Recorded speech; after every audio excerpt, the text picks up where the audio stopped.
Commissioner Atwood, Commissioner Iverson, Commissioner Rios, Commissioner Perez, Commissioner Fry. We have 5-0 vote to approve.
Can everyone hear me now? Good evening. My name is Eileen Gonzalez, and I'm the attorney for SEIU 521.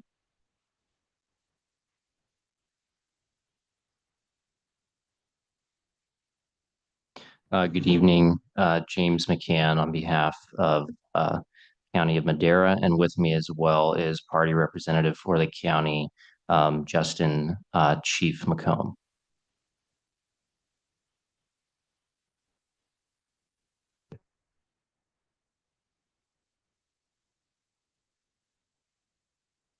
The parties have not stipulated. The union is ready to propose an issue statement. The county has not heard what the issue statement is, so I would just have to reserve my my position until I hear what it is.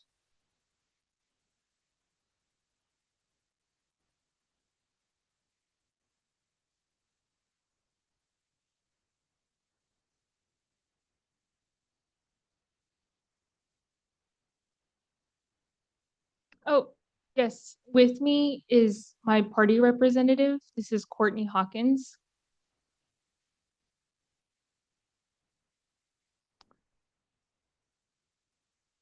No, with SEIU Local 521.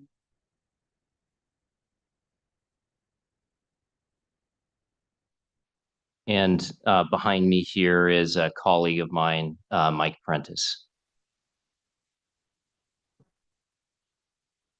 Now we want to hear the statement. There we go. Yes. Thank you. The union's proposed issue statement is, did the county violate section 14 of the SEIU 521 and County Memorandum of Understanding, standby pay, when it failed to pay the grievance for Ashley Diaz, Jeremy Witten, and Roy Monich, standby pay? Question mark. If so, what is the appropriate remedy? Sorry, having difficulties pushing that. I generally don't have any issue with that, although I would propose that we separate it out into 3 separate statements because these individuals technically have different facts that they are arguing related to whether they are entitled to standby pay. So while it is one grievance, there are 3 separate individuals, and the commission would have to make a determination with respect to each of them. And if you found that they were entitled to standby pay, how much each would be entitled to. So I believe it would most appropriately be 3 separate issue statements.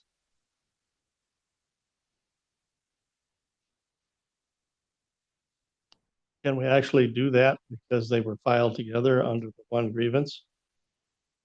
In our capacity, can we separate them out separately at the end? If that's what it comes to? As Well- you're proposing. Well, it's your prerogative. It is one grievance, but there are different facts related to each individual. Alternatively, what you could do is have the initial statement, and then if you find that, then you would break it out into each one, how much each is entitled. But the problem is you could potentially find that one of them or 2 of them are entitled to standby pay and the other one is not. How are you going to answer that given the combined statement? Good. Do you have anything extra for us? I would simply refer back to union and see if they would agree to Mr. McCann's Okay. proposal.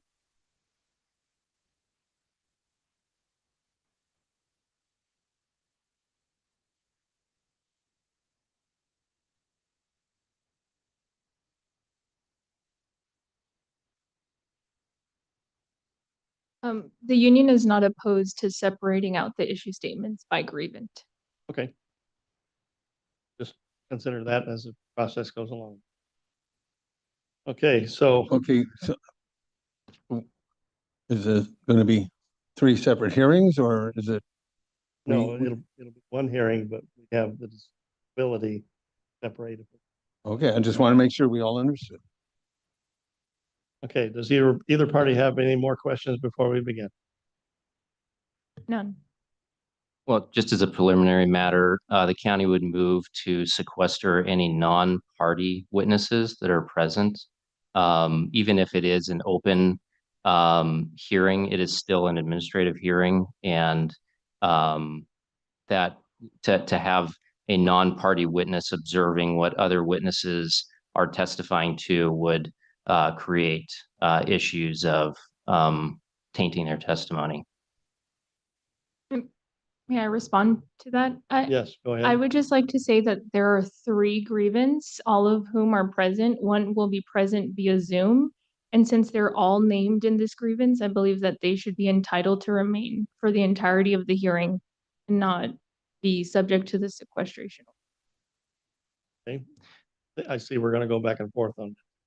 Yeah, I don't have any concern with that. My position is, and my motion would be to exclude any non-party, non-grievant, non-party witnesses. I don't know if everybody here is testifying it hasn't been clear who all is here and who will be testifying. But to the extent that if there is somebody here who is not a party and who will be testifying, then the county would move to sequester them until the time that they would be testifying.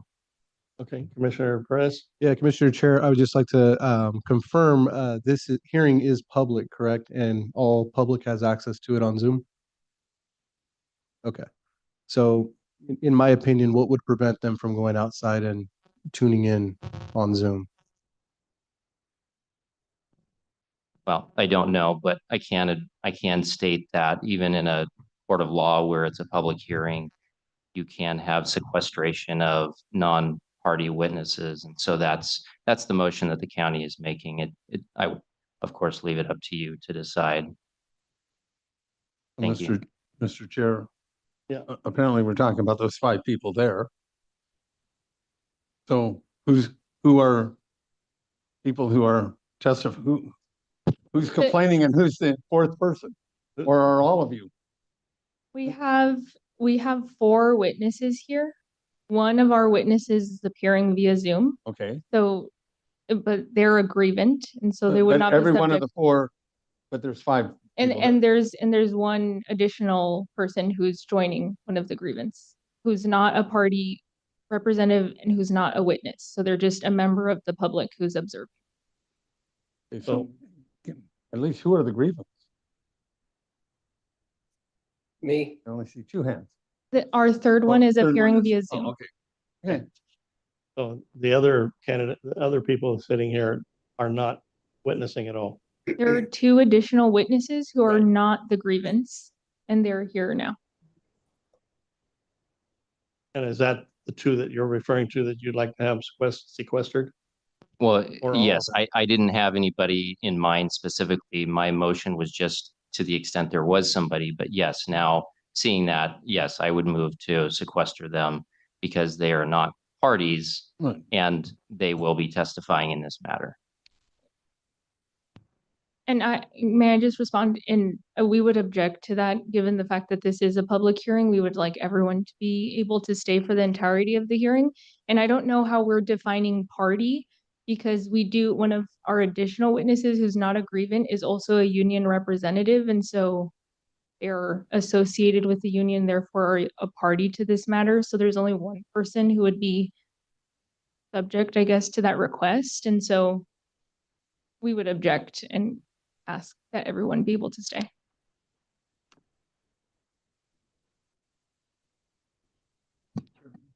Yes. Mike? Turn your lights on. There's 5 people over there. 2 of them raised their hands. Are those the witnesses? Those are the grievance. 2 of them are witnesses. And the other one is just the public. There's So you're satisfied with that? With them being, the public being here? Commissioner, my concern, the county's concern is having individuals who will be testifying, who are here observing the process of this hearing, and then will go up and testify. If they are a party to the hearing, they have every right to be here. But if they are testifying and they are not a party, they're not a grievant, and they are not the party representative, then the county's position would be that would request that they be sequestered until the time that they will testify. So they're not gonna testify, and you don't want them here right now? Yes, sir.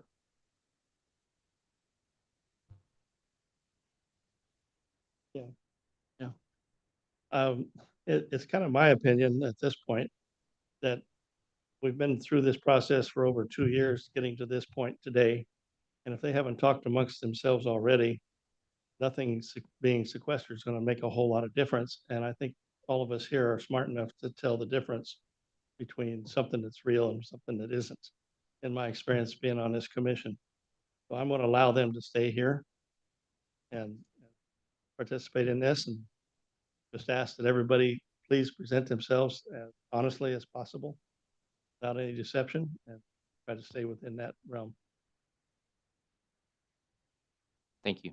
Okay, thank you. Okay, we'll move on to opening statements. Union's opening statement. Would Yes, the union's representative like to make an opening statement? yes, I would. Thank you very much. So the parties are asking the commission to interpret and apply the standby provision of the parties' memorandum of understanding, which was effective between 2021 to 2024, and it states, when the employer requires an employee to remain available for callback at any time, the employee shall receive standby pay. And the standby pay rate per the contract is $4 an hour. And so this case involves three grievance, Jeremy, Roy, and Ashley, all of whom were at one point employed by the county's fire department. Jeremy and Roy were fire master mechanics, and Ashley was a parts assistant. And so together their jobs entailed ensuring that the various essential machinery utilized by the fire department was operational. For many years during their employment, the grievance were required to keep their phones close to them after hours and promptly respond to calls either in person or by phone.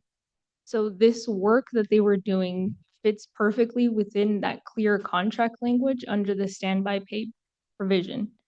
However, despite several years of responding to work matters after hours, the county never paid the grievance standby pay. So here that's the $4 per hour while they waited to be engaged in work.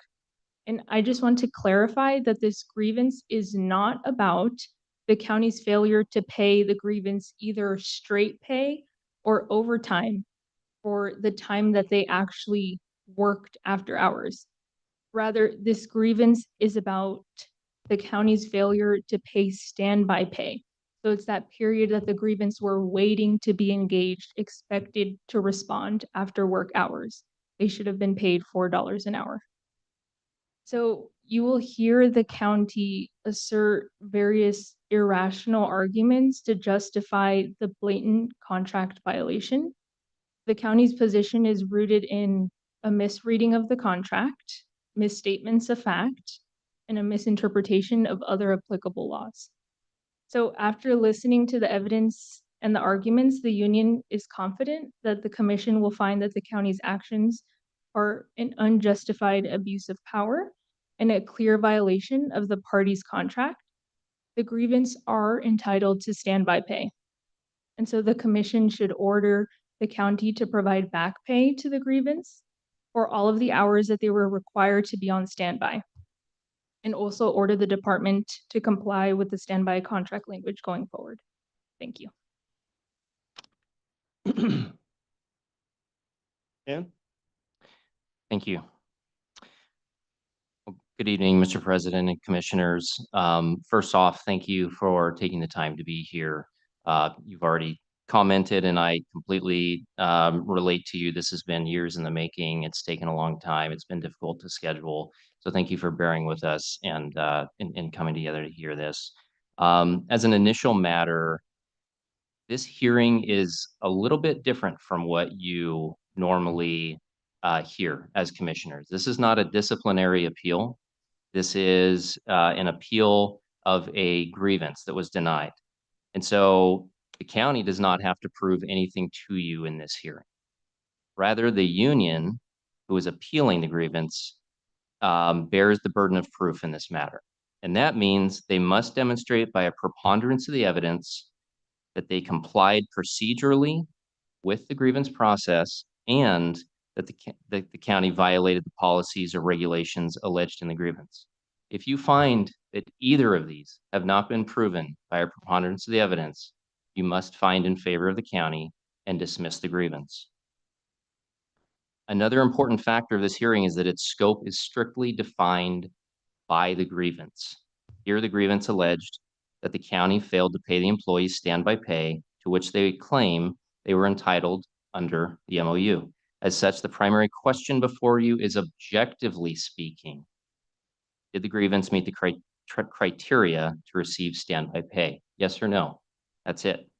With that in mind, this hearing is not about several things that may be brought up, such as whether the grievance feel they were entitled to standby. what pay they believe they were entitled to, how they felt about their work, how they felt about their supervisors or management, whether they think they were treated well or poorly in the workplace. This hearing is also not about the current state of the grievance employment with the county. It is just about standby pay.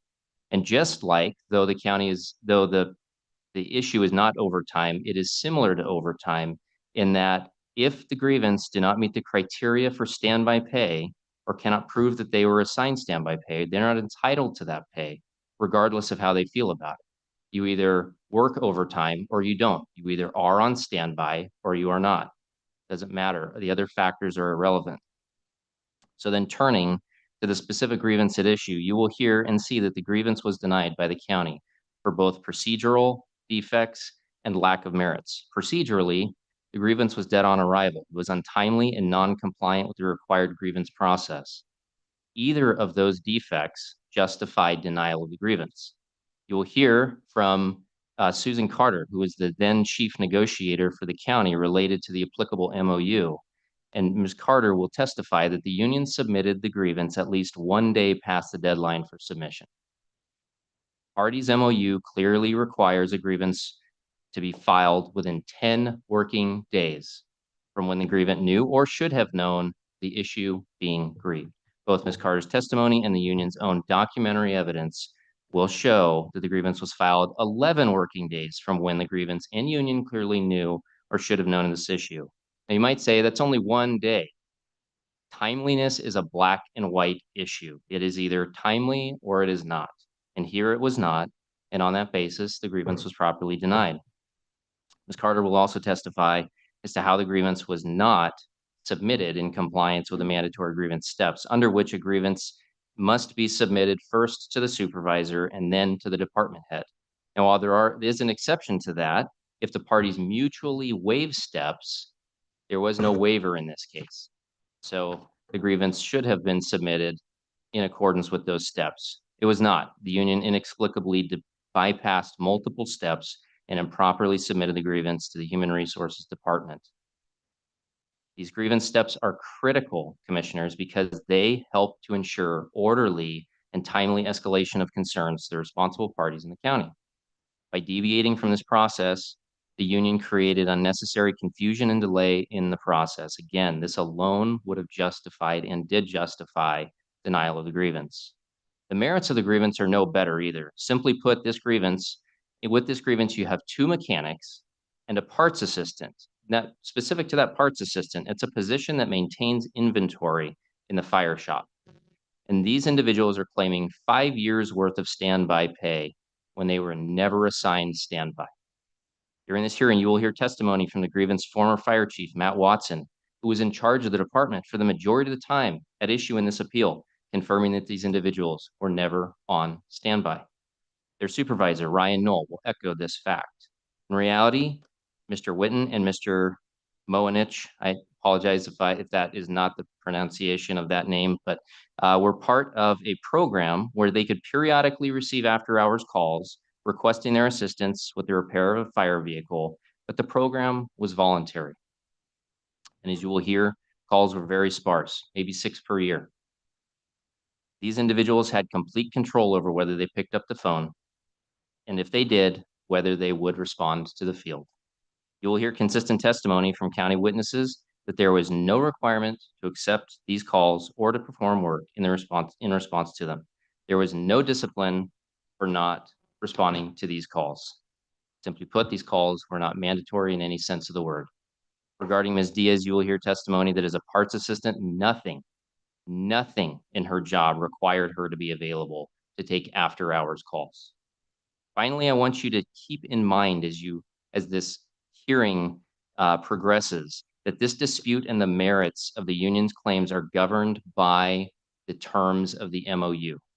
It is irrelevant what either party, county or union, personally thinks about those terms. The terms of the MOU govern. The MOU defines what standby is, and the parties are bound by that. It also establishes the mandatory process for grievances. So I would ask you to pay careful attention to the terms of the MOU as you listen to the testimony in this case and ask yourself, do the union's claims line up with what the MOU says. Not, you should find in favor of the county and dismiss the grievance. County therefore respectfully requests that the commission deny the grievance in this matter. Thank you. Thank you. Okay, you may call your first witness. Thank you. The union calls Ashley Diaz as its first witness.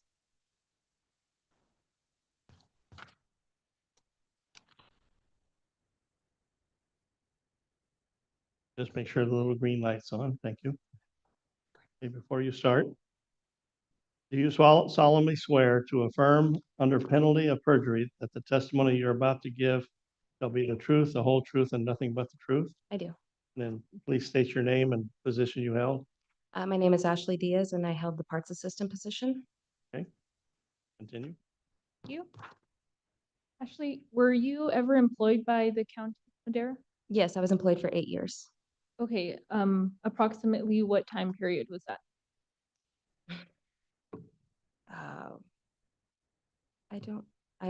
Well, my last day was March 13th of last year, so minus 8 years from that. Okay, and were you employed by any specific department in the county? Yes, the fire department. Can you generally describe what your job duties were as a parts assistant for the county's fire department? I was, gosh, sorry, it's been a year since All right. take your time. been away from there. So I was to grab parts, I was to inventory them. I also was made to pull POs, basically try to help balance the shop part of the budget. And then I also did like Ryan Knowles cow card. I'd take parts to the guys if stuff broke down, they needed stuff there at a site. Oh gosh, sorry. I'm trying to remember everything. Yeah, I think that's the like gist of it is answering phone calls, whether it was the work phone that I was given or the phone, the landline. Answer emails for vendors if they had questions, and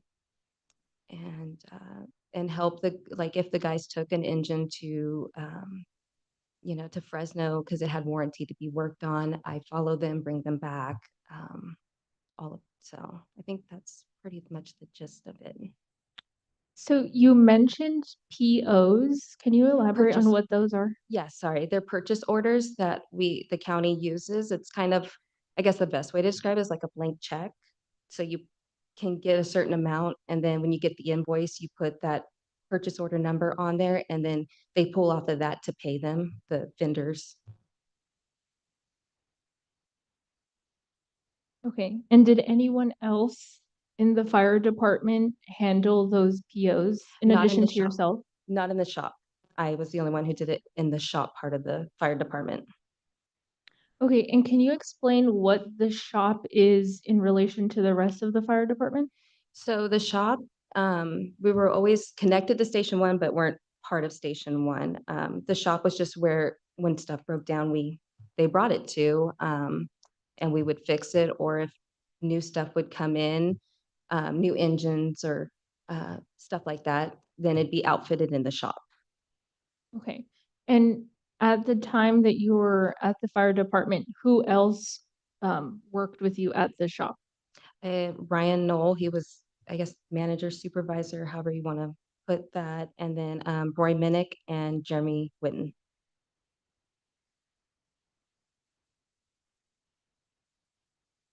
Did you say Joey? No, Oh, Jeremy Jeremy. Okay. and Roy. Okay, you also said something about taking parts to the guys. Can you elaborate who you're referring to when you say the guys? Sorry, Jeremy Witten and Roy Minnick.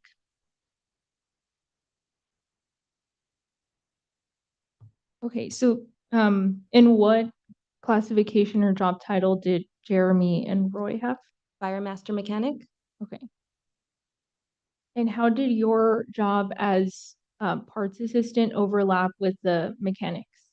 Well, if they couldn't get anything done if they didn't have the parts. So I had to get the parts for them so they could get stuff done and fix stuff. So everybody could be safe with their engines, right? Not only the community, but the firefighters themselves. So who was your direct supervisor at the time that you were a parts assistant at the Ryan department? Knoll. Ryan Knoll.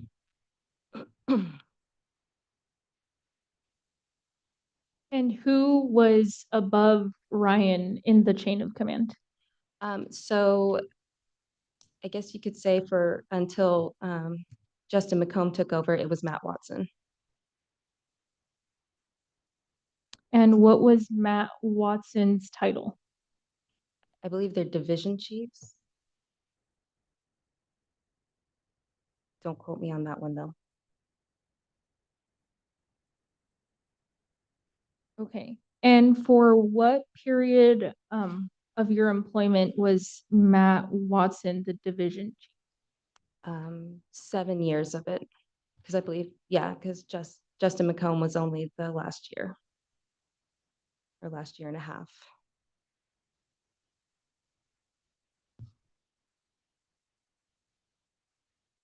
Okay, can you tell us what your typical work schedule was at the fire department?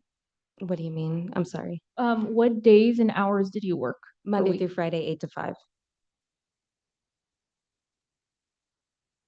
And did you report to a specific work location? The shop over off of, well, I guess it's Tozier now. It used to be Road 28.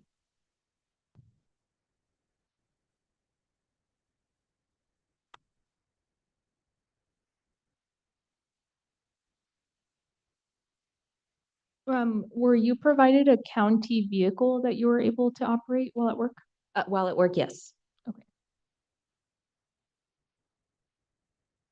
Um, were you able to take that county vehicle home with you after hours? No.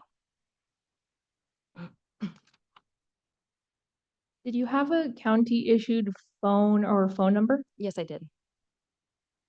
And was that a cell phone? Yes. And during your regular workday, what kinds of things would you use that county issued cell phone for? If we needed specific parts that,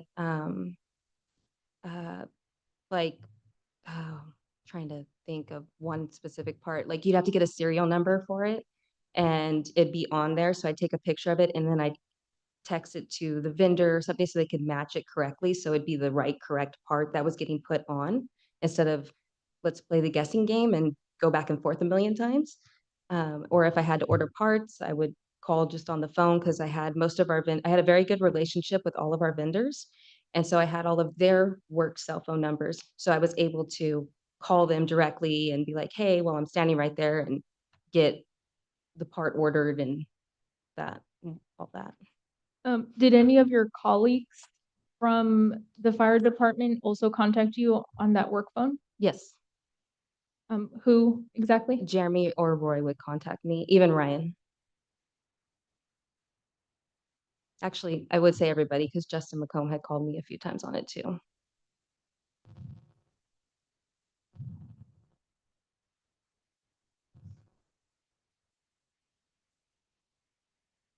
Okay, I'm going to switch gears and ask you about standby work. Okay.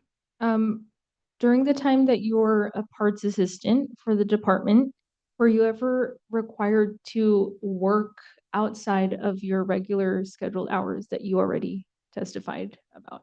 Yes. Well, I guess I should simplify. I was required to carry my phone, my work phone with me constantly to be ready to go if I'm needed. Um, who exactly told you that you were required to carry your work phone? with Ryan you? Knoll.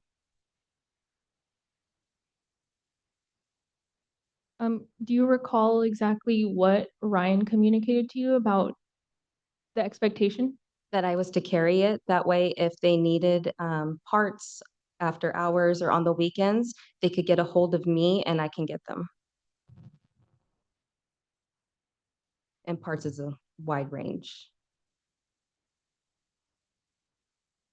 Do you recall when the first time that Ryan Knoll gave you this instruction? It had to have been when he handed me the phone, and it was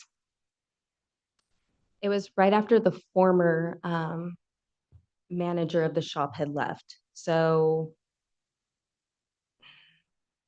freaking 6 years or so, 5 years, 6 years, something like that. I don't remember the exact dates of when the former manager had left. Because it was his phone that he gave me. And can you describe what types of calls you would get after work hours, if any? Yeah, so I get some for like, they needed to get windshield wiper blades for the engines because it just started raining all of a sudden. They needed True Fuel to put into the smaller engines, like the smaller pumps and whatnot. They need DEF, diesel exhaust fluid for like the newer engines because they're have a DEF system with them. Just simple stuff like that. And who would contact you about these things? The firefighters. Would anyone else contact you about these things? Sometimes the battalion chiefs.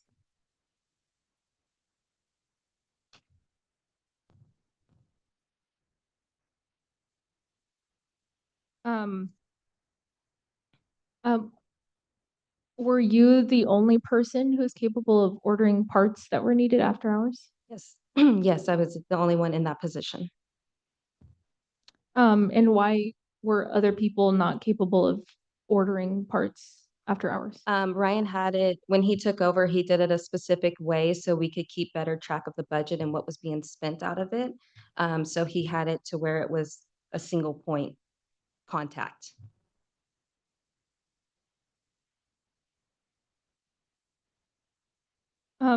So what does that mean? Were other people not able to order necessary parts?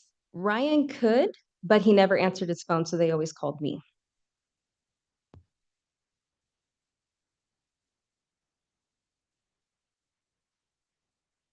Do you know where the firefighters and the other people who would call you, where did they get the understanding that you were the person to call after hours? Ryan made it known.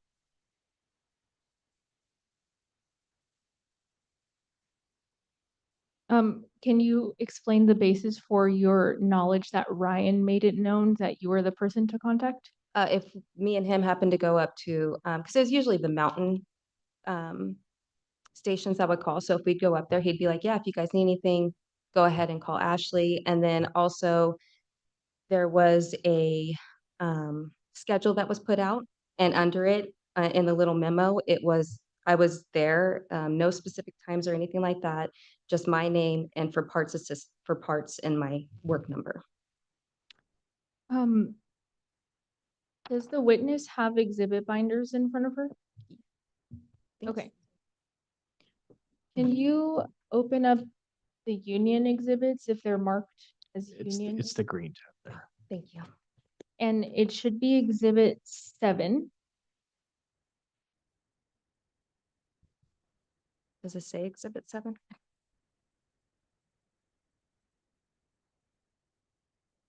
That's exhibits.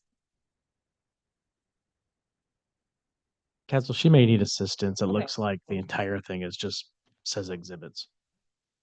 Yeah, because it just says exhibit 6 and then there's nothing. Okay, so it's cut off, Oh, okay. unfortunately. Of course So it this is. is the Yeah. Of course it's cut off. So, the witness is looking at Union Exhibit 7, which is a calendar with different dates and the names inside the calendar boxes. I believe that the exhibit name is cut off as well as the page numbers. But I'm looking at the first page of that document. That's correct.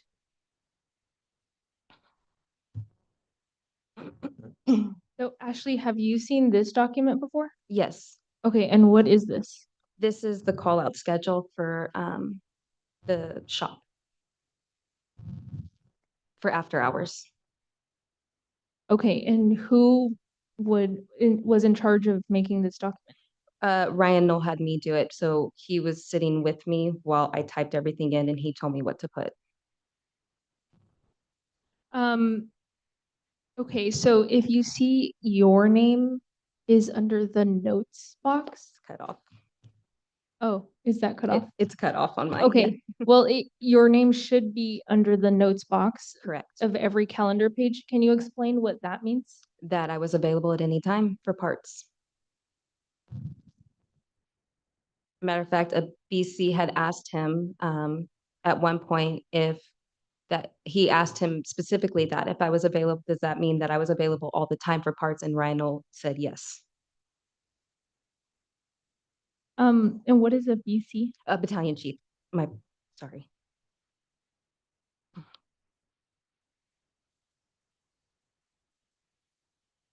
Okay, can you give an example of when you were called after hours and what you were required to do? Yeah, so there was one time I was called the day after Thanksgiving and I had to go pick up a windshield wiper assembly so that the boys would have it by Monday morning to put it together, put it on the engine. I was called out to wait for a engine that was getting towed to the shop to wait there for it to get there. I was called out because one of the engines couldn't get DEF and I had to go out and actually go to the store for them and get it because I knew everything. And so, Um, so were you ever required to go out in person to respond to any of these after hours calls? yeah, those three I went out in person. But I had my work phone, so I was able to, if the mountains needed True Fuel or DEF, I was able to go online and order it and get it delivered to them. Okay, so What is F? It's diesel exhaust fluid. Yeah. so can you describe some of the work that you did after hours that was online, as you just described? Yeah, so it was like through O'Reilly's. I would, as I said, I would order those, I guess you could call them fluids, for Station 8, Station 12, because the mountains were always the most needy. So I would order those and get those delivered to the stations so that they would have them because they were out or they were really low and they didn't realize it and they needed it for the weekend or the next day or that evening. Because of course, can't predict a fire or emergency. So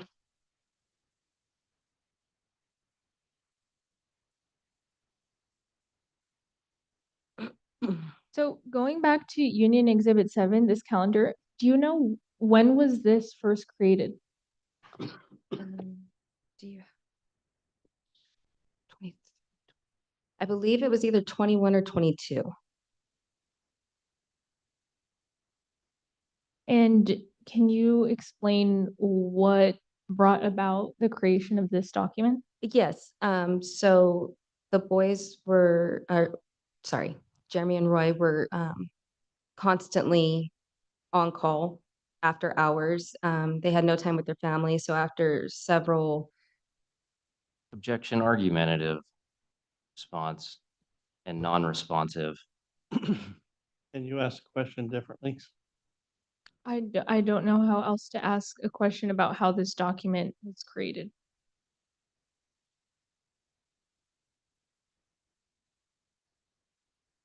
Um, And I would say that the response is not argumentative, it's background. That's directly answering the question. I'll allow it. Thank you. so as I was saying, thank you. As I was saying, so the boys asked for Ryan to create a call out list so that they could have time after hours off to spend time with or be able to do what they want to do after hours and relax and everything. So that's how this came about was after several, I want to say almost like a year of fighting it with him for it. It finally was made.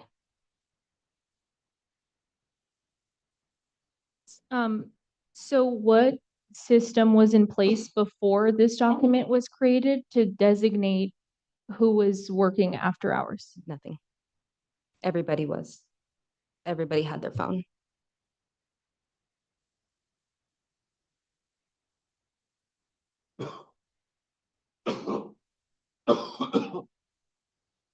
Was it your understanding that you could possibly respond to a call that you received after hours during the next business day? Yes. You could respond during the next business day? Oh, wait, I'm sorry. Was it your understanding that you could respond to a call that you received after hours on the Oh, next business day? Sorry. No, you had to respond then. And where did you get that understanding? From Ryan Knoll. What did Ryan Knoll say about that? Well, I don't really know how much I can go into it. It was mainly after he chewed out Roy and Jeremy about not answering a call, and I got extremely scared and just started answering it because I didn't want to be next on the chopping block of that. So was it your understanding that you could be disciplined for not answering the call after hours? Yes. My job was constantly threatened.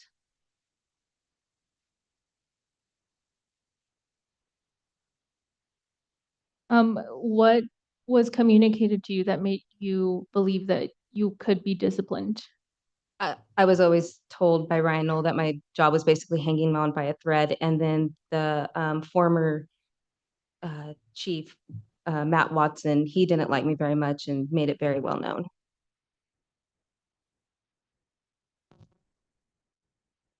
Do you ever recall an instance where you did not immediately respond to a call that you received after hours? No. I kept the phone on me all the time.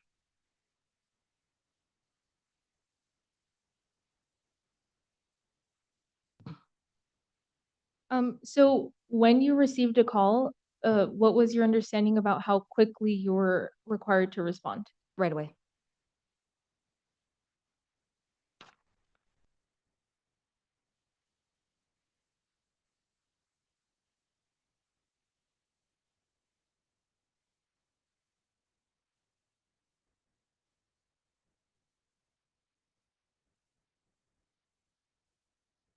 How often would you say on any given night, did you receive calls after hours? It wasn't all the time.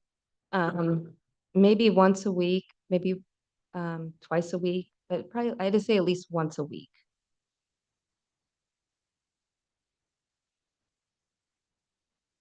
When you did receive a call and respond to that call after hours, how were you compensated, if at all? I was told to put down overtime.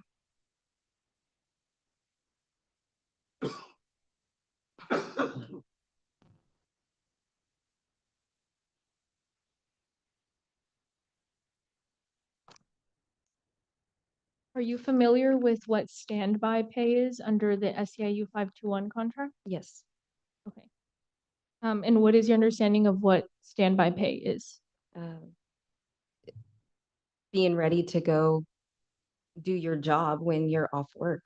Well, when you're off your regular hours of work.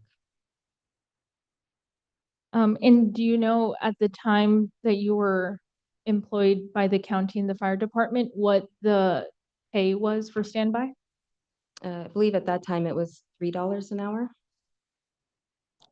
I believe Okay. it just moved up to 4 in the last year. Okay, and at any point were you provided with that $4 per hour standby pay? So I was, so the only way I can explain this is kind of backtracking a little bit. Sorry. So we did end up taking, oh, sorry, me, Jeremy, and Roy did end up taking Ryan to HR over the standby pay and our work environment. And when we did, I talked to HR, and HR did say on 1 month, I believe it was April of few years ago, that we could put down standby pay. I asked HR before we did it, so we all put it down and we did get paid back for that month. But they made me pay it back, not the boys, just me. And so that was approximately April 2023. Yes, I believe so. Or 20. Yeah, it had to have been. Yeah. Okay, and what prompted your discussion with human resources? Because we were, I know it's not a grievance, but we're in a complaint. I'm not sure what the word is for it against Brian and how he was treating us at work, and then the standby pay of not receiving it after asking for it. Okay, and was anyone else in this meeting in addition to you, Jeremy, Roy, and the human resources representatives? Objection relevance. We're getting into confidential personnel information and information that is only barely tangentially related to the standby pay issue. Would respond that this is directly relevant and it's also not confidential. Can we do it without putting names down attached to it from department HR? Well, I didn't ask her. I didn't ask her to say who the human resources people were. And that's also not relevant.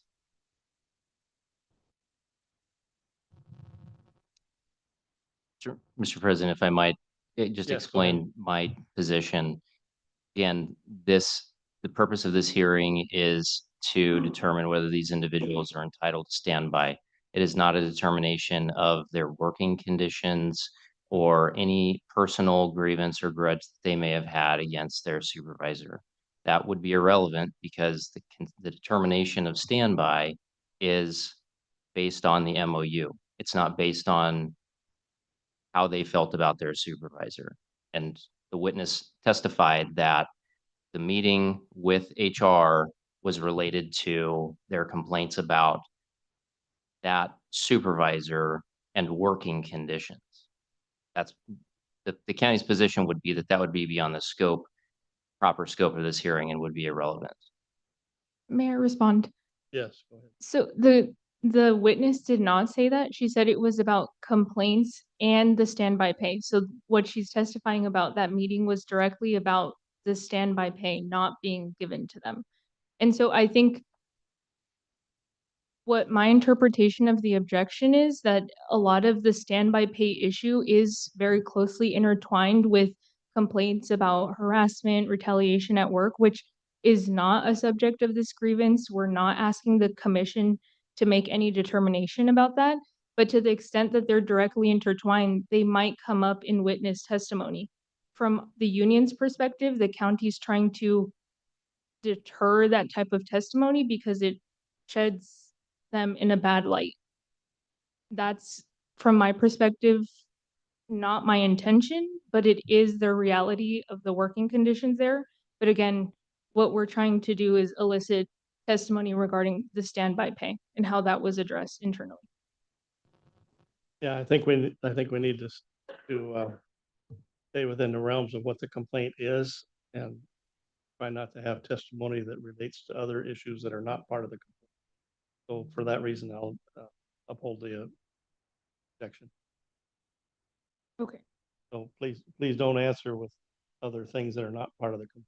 Right. I'm not trying to. I just sometimes Understood. that little bit of back is what gets it to where the standby was brought up through the county and everything else. That's the only reason that I was saying anything. I'm trying not to do it because I do remember what he asked at the beginning and everything. So, but sometimes it's going to happen through all three of us because it leads to where we're at with the standby and how we went to HR for both things. So it's just kind of like it was all at once. Hopefully we can clean it up. I'm trying. Thank you. And I apologize. It may happen again. So I will apologize already. Okay, so this meeting in April 2023 with Human Resources, did you discuss standby pay? Yes. Okay, and was anyone else in that meeting discussing standby pay in addition to yourself, the other two grievance, and human resources representatives? No. So was this the first time that you had complained to someone above you regarding not receiving standby pay? Yes, and I did go to Justin McComb first before it went to HR. Okay, and what did you tell Justin McComb about this? Oh, kind of hard. Just what we complained to HR about, the standby pay and the other. And what was their response? At first, Justin McComb seemed like very concerned and wanting to get it set right. And he's actually the one who took it to HR. I had expressed everything to him, and he said to give him a little bit to look into it and everything. And then he took it to HR and told me that it was at HR.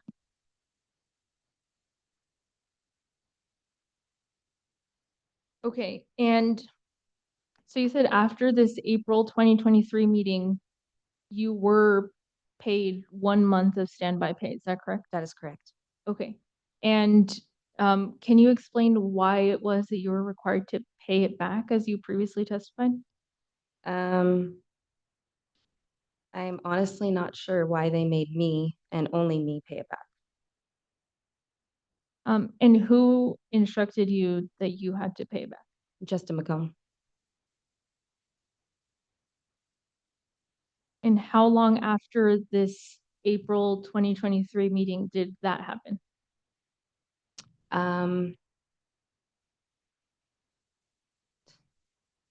See,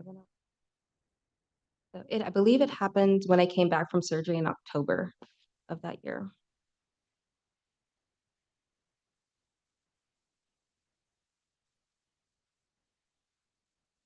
Okay, and you said that Justin McComb was the person who told you that you had to pay it back? Yes. Okay, can you explain how that interaction occurred where you were told that? It was when him and Ryan Knoll were having meetings with each of us, me and Jeremy and Roy separately, and he had made up a whole new job description, I guess, for each of us, and was telling us that there was no more standby and I had to pay everything back. Objection, again, relevance. This is beyond the scope of the grievance. It might have the word standby in it, but this is beyond the period that the grievance was filed. The grievance was filed in May of 2023, I believe, and now we're talking about October of 2023. The grievance should be the cutoff period, so the county would move to exclude this or object based on relevance.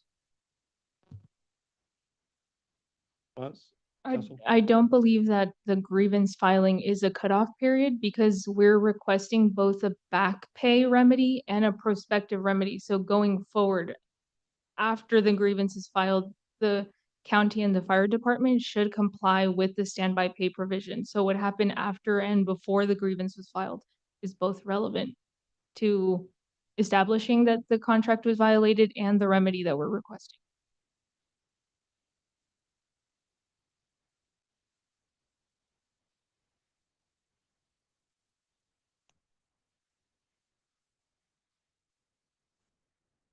Think on this for.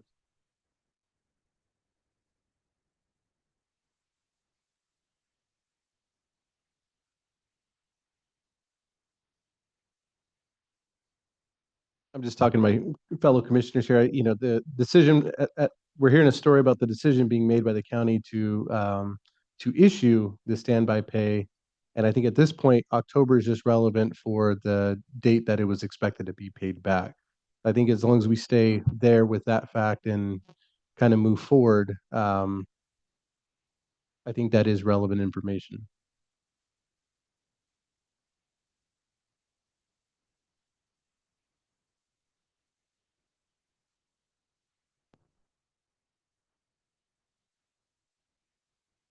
Lost for the term I wanted. Yeah, the motion's overruled. Thank you. Continue, please. Can you please describe that interaction that you had with Justin McComb regarding paying back the standby pay? He just told me that I was paying it back. And I said, okay. And I did ask, I mean, I shouldn't have, but I did ask if Jeremy and Roy were going to pay it back too. And he said, yes, they have to too, but they never did. Okay, and you mentioned a changing of your job description. Can you elaborate on that? I could barely elaborate on the the original. Just gosh, it was more of like had to clean a lot more in the break room, office, the shop. Can I clarify my question? Yeah. So you mentioned changing your job description with respect to standby pay. Can you elaborate on what that was? Maybe I'm not understanding the question. I'm sorry. I know nothing major changed in my job description, just I wasn't taking my phone home at night anymore and there was no more standby. Maybe is that what you were asking?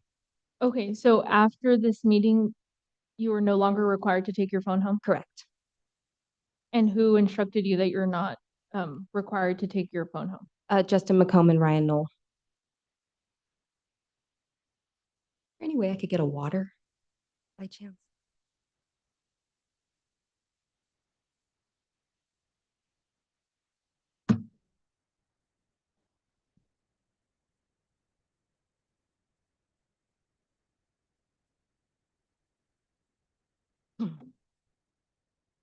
Okay, and were you still after that point allowed to use your county issued phone during the regular workout? Actually, no, my county phone got taken from me in October when I came back from surgery.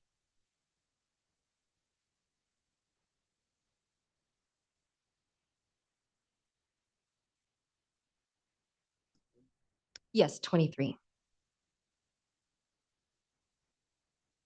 And what was explained to you during this meeting regarding your ability to work standby? Just it no longer was going to happen. And it was for everybody. It wasn't just for me. It was everybody, the whole shop.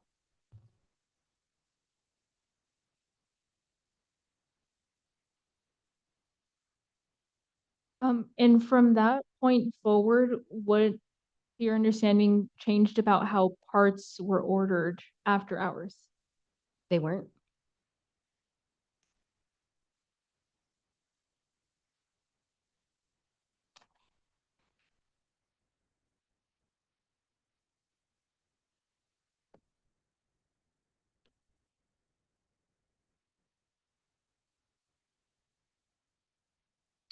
So before this meeting in April of 2023 with Human Resources, did you personally ever bring up the issue of standby pay? We did in a group, yes. Okay, Me, Jeremy, and Roy. We were Okay. all in a group. in addition to with Human Resources and with Oh. Justin McComb, before that, do you bring up the issue of standby pay with anybody else? No. Or what do you, Did you ever bring up the issue of standby pay with your direct supervisor? oh, the only time we ever did was when we were in a group together. It wasn't ever like a one-on-one bring up, but it was in a group of the four of us, Ryan, Noel, Jeremy, and Roy and me. And when was that discussion? Oh, yeah, there were several discussions for quite a few years prior to going to HR. I couldn't tell you specific dates.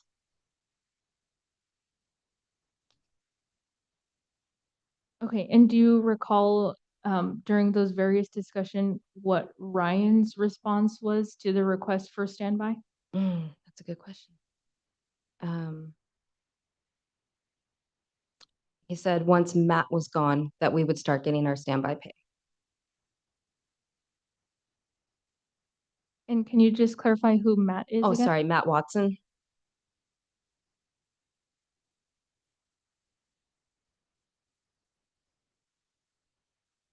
who's Matt Watson? The former division chief, the one who held Justin McComb's position before him.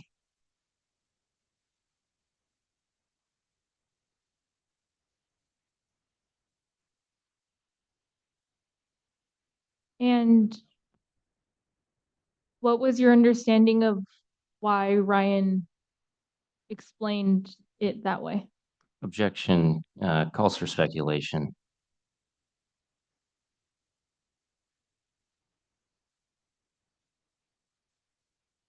Council, do you have a response to that?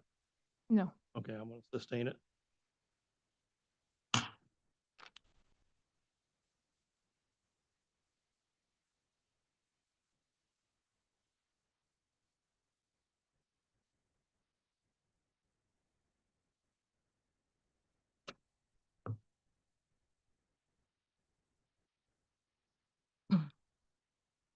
Can you open your exhibits to Union Exhibit 2? And it's page 3. Should be at the bottom corner. And it's an email from you to Ryan, Noel, and others dated May 17th, 2023. Mhm. Okay, do you recall sending this email? Yes, I do. Okay, and can you elaborate on why you sent this? It was when we got with the union and we were talking with Miguel, and Miguel was explaining the steps and everything, and trying to get a meeting to try to discuss the standby pay and not make it to where it is now and just make it right. Okay, and who's Miguel? Miguel Berrigan, he's I'm not sure his job title, but I know he's part of the union.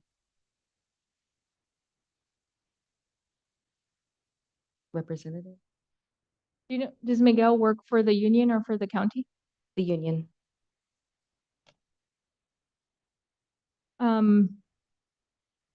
So why did you involve the union at this point? Because HR was not, I don't even know how to word it. I was not doing their job. And so we got the union involved because we're entitled to what's right. We're working, we're doing those hours, we're entitled to it. I know, objection. And why did you send this email to Ryan? Miguel had given me those dates to send to him to set up a meeting. But why was Ryan the person that you were trying to meet with as opposed to anyone else? Because he was the immediate supervisor, manager. I'm not sure. Want to specify that?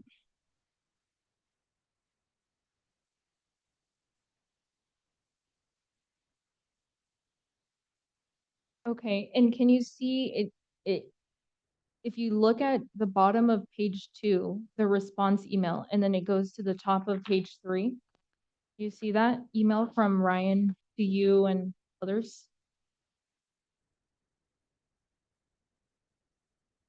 Oh, sorry, go back to page 1. So the bottom of page 2 and top of page 3 of Union Exhibit 2. Mm-hmm. Okay, so can you explain how you understood this response from Ryan? That he didn't want to, or actually that Chief McComb had uh, directed him to send it to him and him not deal with it, I guess is the best word.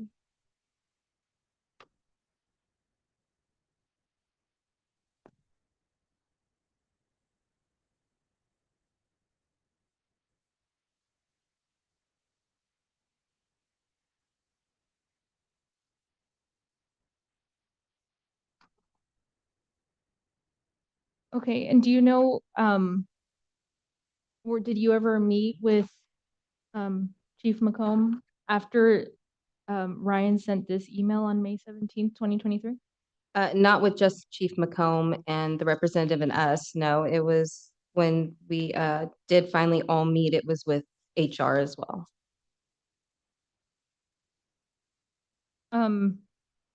Approximately when was that meeting if this email was sent on May 17th, 2023?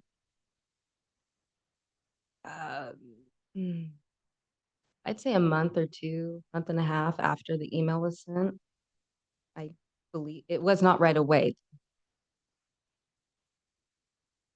So in addition to yourself and Justin McComb, who else was in that meeting that occurred 1 to 2 months after this May 17th, 2023 email? Roy Minnick, Jeremy Witten, Miguel Berrigan, Aaron, oh, I can't remember his last name. I don't remember his, but he was another part. He was a steward for the union. He was there, and then and then Justin McComb, and I know Susan Carter was there, and there was other HR representatives, but I'm not sure of their names.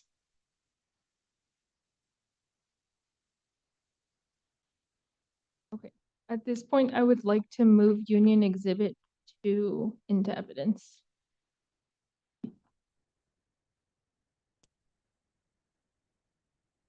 Or can you state that again, please? I would like to move Union Exhibit 2 into evidence. No objection.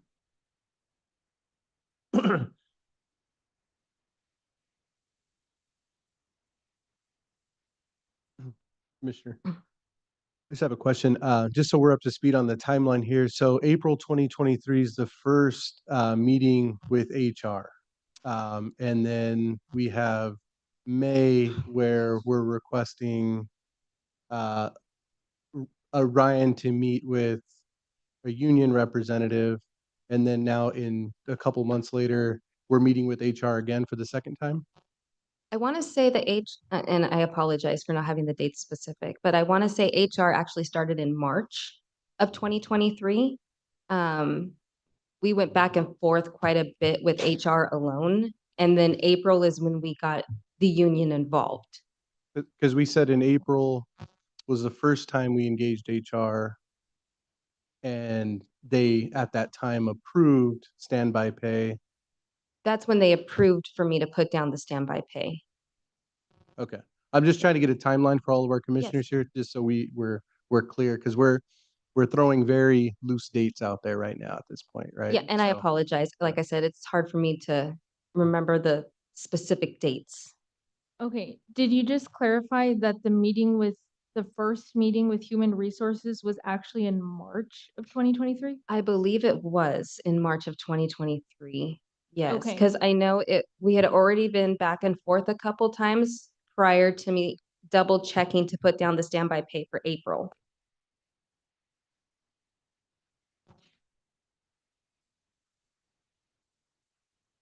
Okay, and then the first time that you contacted the union after this meeting with Human Resources regarding standby pay was approximately when? April of 2023. Okay, and Mr. then, President, if I can interject, Yes. you haven't made any movement on the record regarding the exhibit, and I just don't want it to get lost in the wash.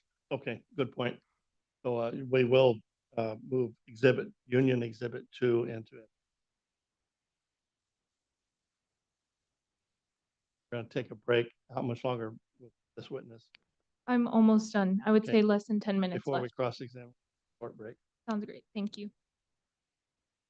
And just to continue to clarify the timeline, after you first involved the union in around April 2023, was the next thing that occurred what you just looked at in Union Exhibit 2? Yes.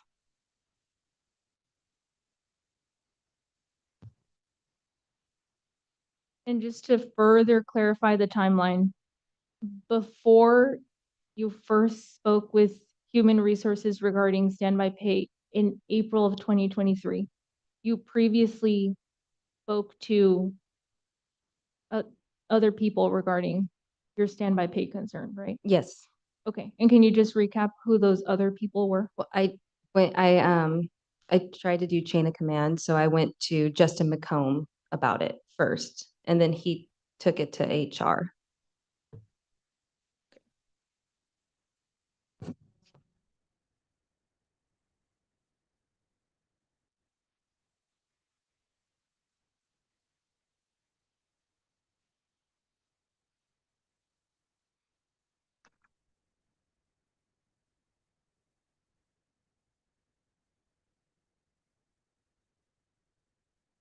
Can you look at Union Exhibit 1?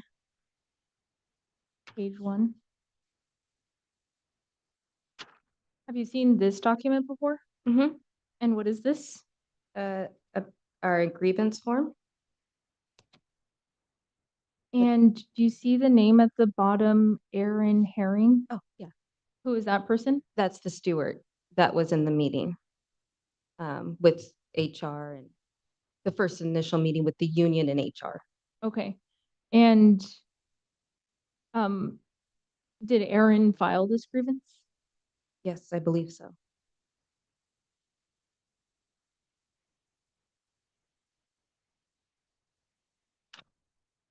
At this point, I would request that Union Exhibit 1 be added into evidence. No objection.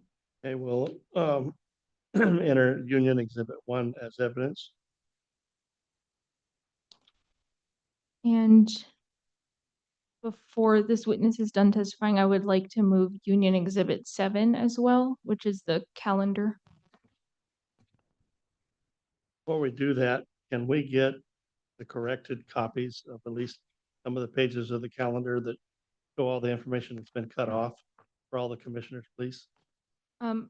I don't have a capacity to do that, but yes. We can provide the correct document so that our books look correct. Yeah, I believe, I don't think we need all the pages, but we need some representation of the calendar. sure. I will say that I did provide the correct document. I believe in the printing process, it was cut off. And so And that's beyond my highly control. likely. I just want to I want to make sure that each commissioner has a couple pages of that calendar corrected.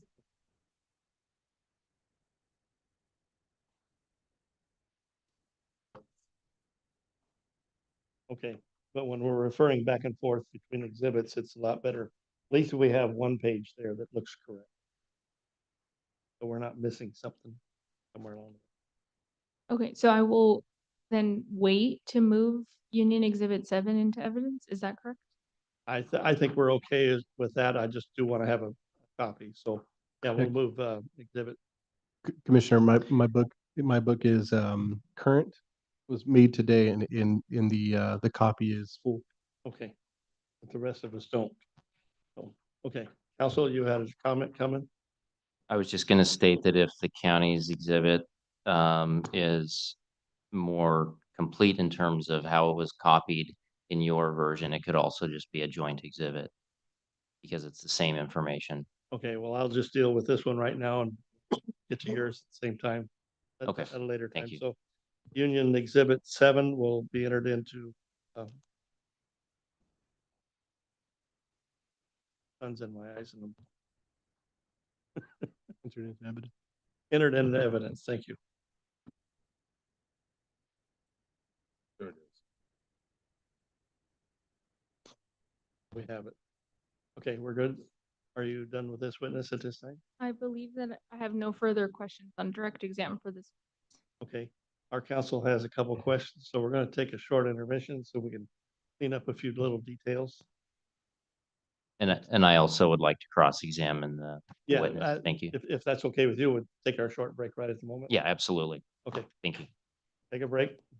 Don't go too far. How long? Thank you. Oh, 10, maybe no more than 10 minutes. I don't think we'll have more than that. So 7:05. 7:05 approximately.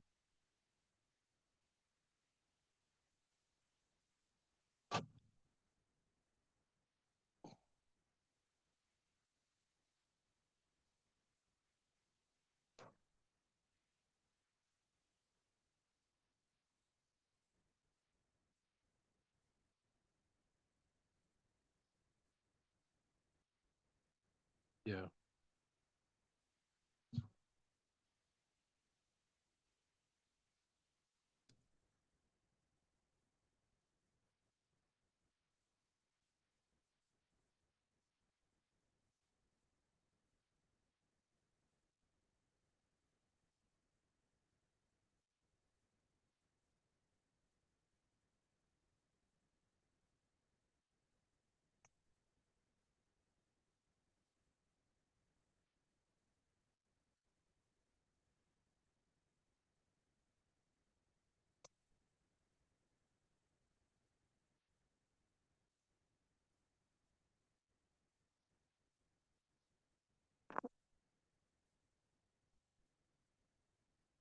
section.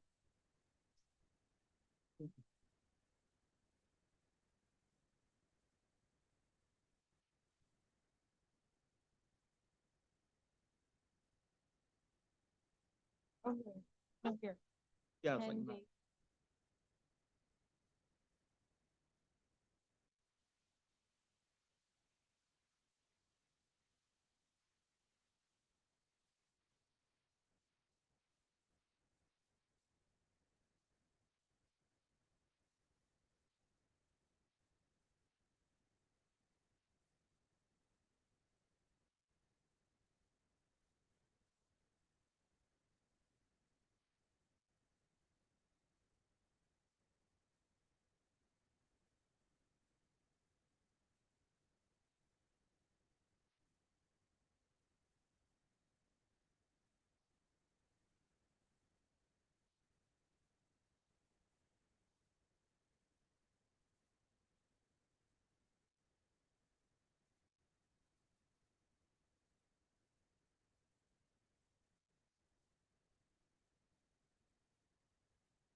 Okay.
Oh,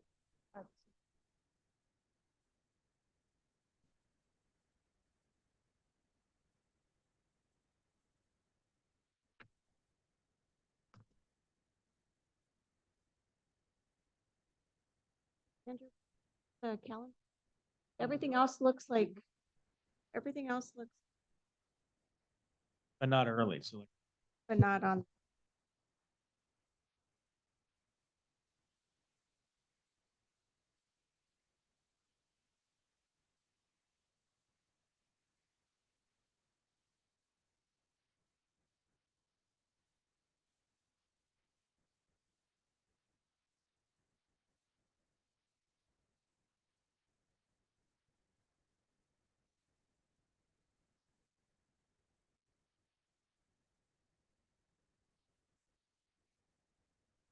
Yeah.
Yeah.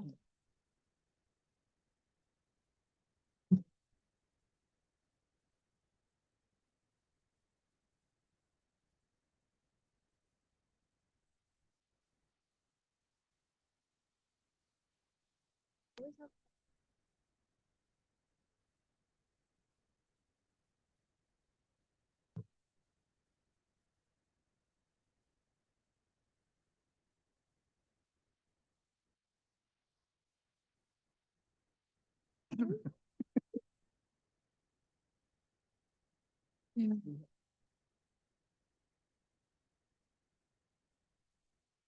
I feel like you're right. The personnel. They're very chill. Yeah.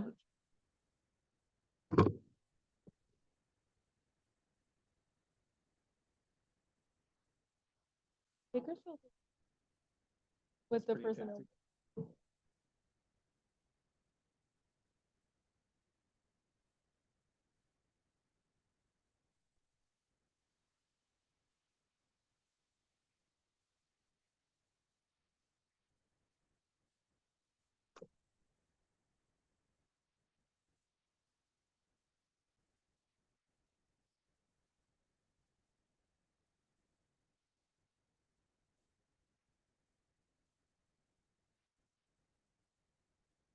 Oh, I see, okay.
Mm.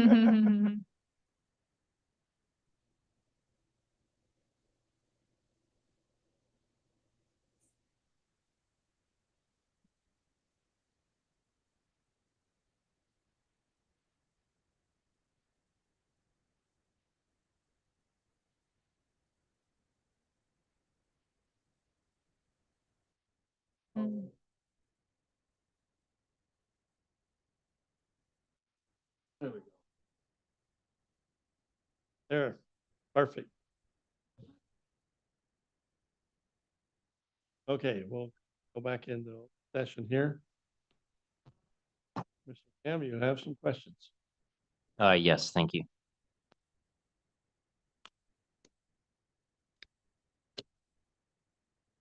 Good evening, Ms. Diaz. My name is James McCann. I'm the attorney who's representing the county in this matter. I have some evening. questions for you regarding your testimony when you were asked questions directly by your attorney. You testified that there were various instances where you were contacted on your county-issued phone, and you had to respond to the field to perform certain work. Do you recall that? Yes, And one of those instances was, you gave several examples. One of those was to purchase wiper blades. Is that correct? yes, Okay. And isn't it true that you testified that you were the only person who was authorized to obtain parts in that manner? yes, Okay. But isn't it true that all of the firefighters have a fuel card by which they can purchase parts? no. So They it's have your, they have a fuel card, but you can't purchase parts with a fuel card. okay. So it's your testimony that the fuel card cannot be used to purchase any parts. Correct. Okay. Is it your testimony that it would have been more economical for the county or for the department to deploy you to purchase the car or purchase the wiper blades than to have the firefighter purchase the wiper blade on their own? And I would object that this witness lacks foundation to answer questions about what would be more economical for the fire department to do, and also calls for speculation. If I might, I'm asking her what her testimony is. I'm not asking her to say that it was in fact, but is it her testimony that it would be more economical? Oh, yeah, and that relevance, that would be, I would object that he's asking for an argument of facts that may or may not exist. Not asking her about facts. He's asking her about some speculative. okay, I'm gonna overrule. I just want to see where it goes. Thank you. You also testified about how you had, and there was some discussion about kind of making sure the timeline was clear. So I want to make sure I understand. So is it true that you contacted Human Resources, County Human Resources, regarding the standby pay issue in March of 2023? I contacted Justin McComb, who at the time was upset about the incident that was happening to me, Jeremy, and Roy, and he took it to HR, and HR took it from there and contacted me. Okay. And for the wiper blades, I don't have a question pending related to that. Okay. Thank you. So after, as you testified, Justin McComb, Chief McComb, took the issue or reported the issue to HR, did you have a discussion with HR related to the standby pay? yes, Okay. And I believe you also testified that prior to that March 2023 complaint in your discussion with HR, you raised the issue of standby pay with, I believe it was maybe Ryan Knoll at some point? yes. And approximately when was that? I couldn't give you an approximate date. I know it was mentioned several times within a few years prior to prior to the March 2023. Okay, so that, was it in 2022? Yes, Was it maybe in 2021? Yes, it was mentioned several times in the years prior to it. Okay. And so isn't it true then that you knew of the standby pay issue and that you were concerned about the standby pay issue even back in 2021? Yes, Okay, thank you.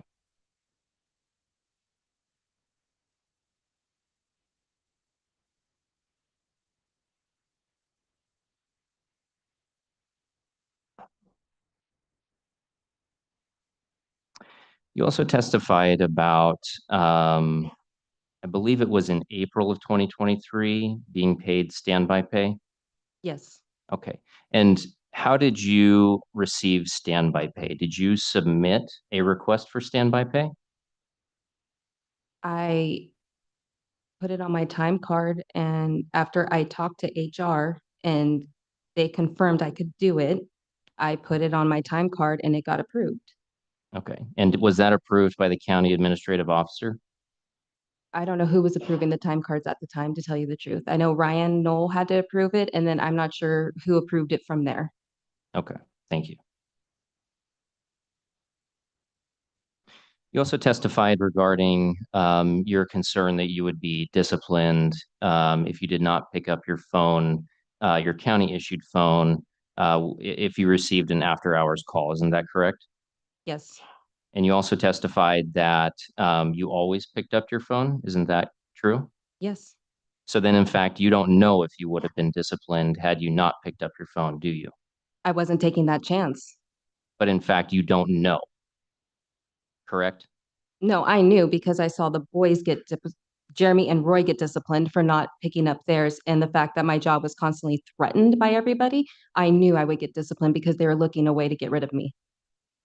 Okay, objection after yes, I knew is non-responsive. She did directly respond to the question about how she thought she would be disciplined. I believe the point here is the 11th. I'm going to sustain.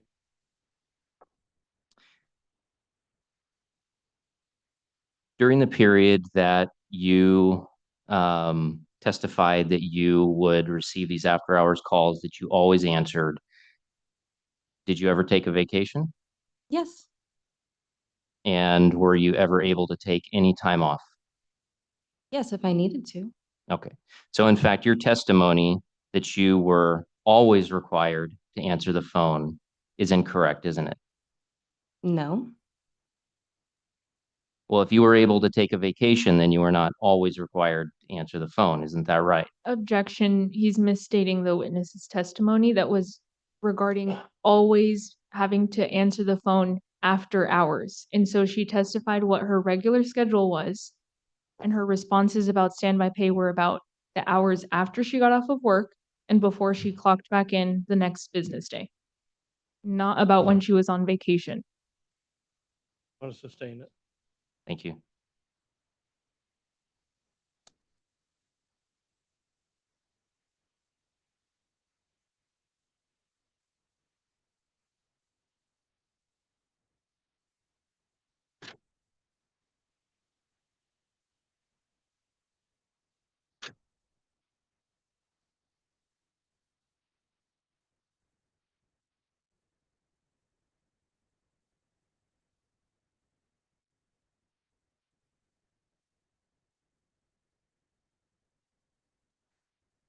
Ms. Diaz, you were asked about how standby pay is defined under the MOU. Do you remember that?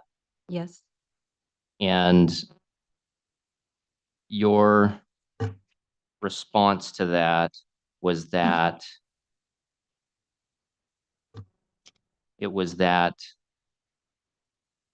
you would need to be ready to go to work at any moment. Isn't that correct? yes.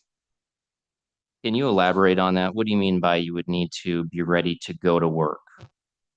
Um, if the mechanics went out and needed a part, I needed to be ready if they needed me to bring them that part. Or if the firefighters needed, as I have said, the true fuel or windshield wiper blades or anything like that, any little thing like that. During your testimony, though, you discussed or you testified about going online and ordering parts. Some You- parts. Do you consider that to be going to work? I'm doing my job, Okay. so yes, I thank you. would. Isn't it true that the standby pay definition under the MOU involves or includes the term callback? Objection. This witness lacks foundation to testify about what the contract means or doesn't. So he's trying to elicit an argument from her, not facts. So the contract speaks for itself. And she doesn't have to elaborate on what callback means in the contract. Counsel is testifying. I didn't ask what callback meant. I I'm not asked the testifying witness. Because I'm not under oath and therefore whatever my let him- statements are not Let him testimony. finish. I did not ask the witness what callback meant. I may have intended to, but I'm allowed to prod the witness and ask the witness about her foundation for speaking to what or testifying to the definition of standby. In addition, this entire hearing is related to her claim that she's entitled to be paid standby. So I'm asking her what standby means. And the way you've said it now was better than the way you said it the first time. So let's rephrase the question. Okay. How does the MOU define standby? Just again, I would object that this witness lacks foundation to testify about what the MOU means. So I don't understand what the question, why she's being asked that. Is she able to look at the MOU? No, I'm asking her based on her understanding and memory, what standby means under the MOU, because that is the entire premise of her claim here. And may I respond to that? Yes. The premise of our claim is not about what the grievance who are individual bargaining unit members think that standby pay means in the contract. We're asking the commission to look at the contract language, apply the facts as they are here, and determine whether or not that contract provision was violated.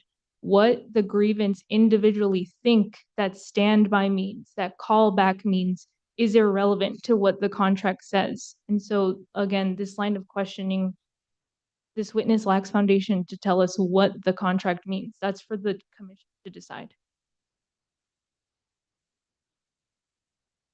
Part of me says it's already been answered a long time ago, early parts of this hearing, why they had the phones in the first place. So in that context, there are different meaning that you want to get out of what standby means. I'll withdraw the question. Okay, No further questions at this time. have any redirect? Yes, a few questions. Ashley, you testified on cross-examination about a fuel card. Can you elaborate on what a fuel card is? So every engine has a fuel card.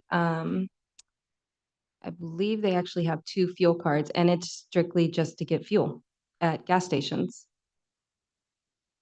And who is issued or who carries these fuel cards? Every engine is issued a fuel card, and every engine carries it. Not a single person. It's in every piece of equipment. Oh, okay. And so can other equipment in addition to fuel be purchased with these cards? Not that I was aware of.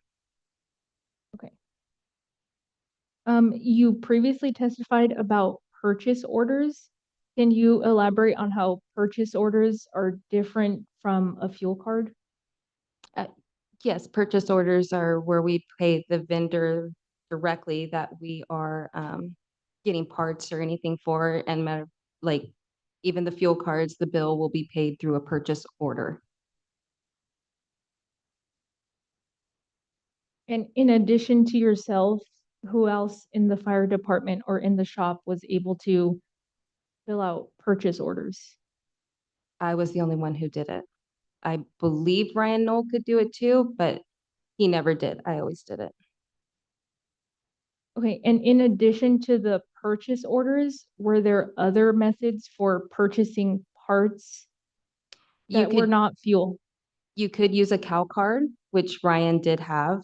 It was issued to him. It's a card, I believe it was, you could spend 2,500 a day or a swipe and 5,000 a day. And who else had access to a Cal card? In the shop, it was only Ryan Knoll. Did you ever utilize the Cal card to purchase parts? Yes, he gave it to me to purchase parts several times. And that was for vendors who were not in our system for the purchase orders. Okay, and so when you purchase parts during your regular workday, did you use anything in addition to the purchase orders or the Cal card? No, Okay, and then when you were ordering parts after hours, did you also utilize the purchase orders or the Cal card? just the purchase orders.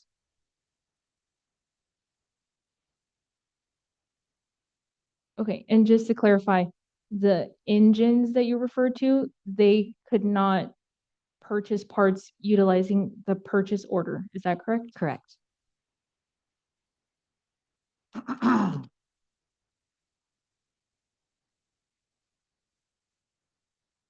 On cross-examination, and you responded to a question regarding wiper blades.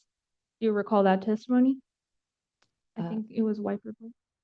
The way, when he asked me why no one else could get them. Do you recall I talking about remember, I that? recall that, yes. Okay, can you elaborate on that instance where you're required to respond out in the field? Yes, so I say we as fire department, we purchased, it wasn't just the blade, it was the whole arm of it, and I had to go to Fresno to Gibbs, to pick it up and from there, and not just anybody can just go to Fresno and Gibbs to do that. That was my job. And why do you say that not anyone can go to Fresno to pick it up? Well, because firefighters couldn't leave their station here in Madera County just to go pick up a wiper blade or a wiper arm. And I had to go because that was my job. I'm the parts assistant. That's what I was supposed to do. I was told to do. Okay, and who told you to do that? Ryan Knoll.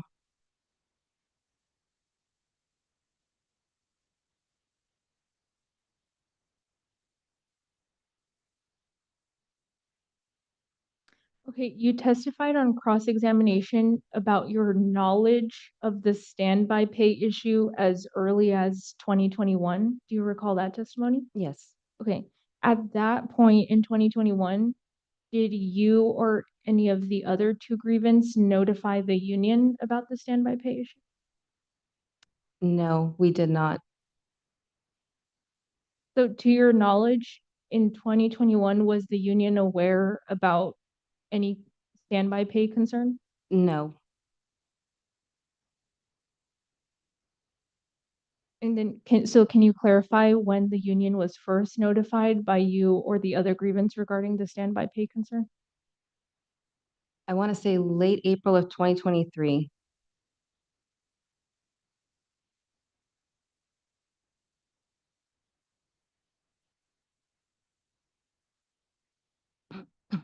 On cross-examination, you were asked about your testimony that you were ready to work at any moment after your regular hours. Can you elaborate on what you did to prepare yourself to be ready to work at any moment? I always had my phone next to me and my uniform, a fresh, clean uniform, there at the end of my bed, I guess you can say, ready to put on if I had to go. So if you were away from home after hours, what did you do to stay prepared to respond to calls? I just had my phone on me and I'd drive home to change. Was there any other restriction on your ability to do other personal matters after hours? For you Well- to be ready to respond? Yeah, I couldn't, couldn't have a nice relaxing drink after work or anything like that And why not? because you can't have alcohol in your system if you're driving, because I would have to go to the shop and pick up a county vehicle to go out.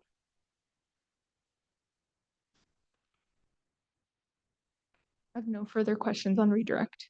McCombs, any more redirect, recross? Just a couple of clarifying questions. Ms. Diaz, you just testified, and I don't want to get into you drinking or not, but you did testify regarding that you weren't able to have a nice relaxing drink after work. Was that every single day then that you were unable to drink alcohol because you were on standby every single day? Yes, So you never had a drink outside of work because you were on standby? unless I was on vacation or I had the day off. Well, how did you have the day off if you were on standby every single day? Objection misstates the witness testimony about Oh. what every day is. Again, the witness testified about being on standby after hours being after her regular shifts. That does not include vacation or days off.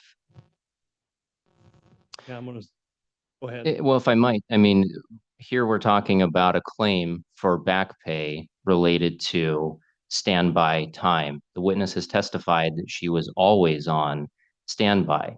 And so the county is entitled to flesh out and find out how much of that time was actually on standby.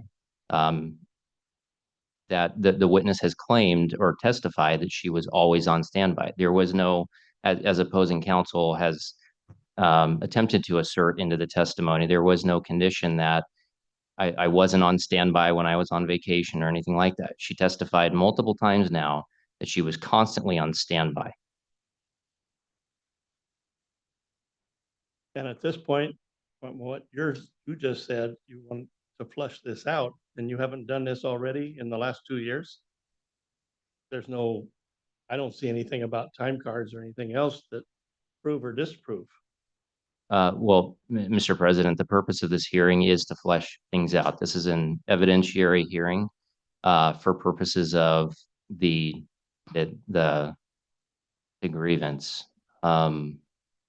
So this in I don't consider this an evidentiary hearing. We're not looking for evidence, we're studying the evidence. That's my interpretation.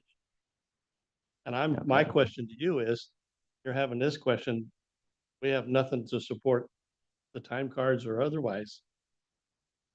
Well, I'm not sure how, I don't want to go beyond this, but the counties, it does not bear the burden of proof here. Ultimately, if the union is successful in proving violation, the union will also have to demonstrate the exact days and times that they were on standby for purposes of back pay and everything. Otherwise, there would be no way to calculate it. So that is part of what I am trying to do, is test and determine through cross-examination. But I would defer to your legal counsel regarding whether this is an evidentiary hearing, and maybe the scope of it. If you'd like to take a short break, we can speak off the record. You want the commission back there? If council is fine with that well, we can take a 5-minute break. Okay, we're gonna take a 5-minute break, and the commission's gonna meet in the back room. Okay, thank you. Mhm.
But you're almost done.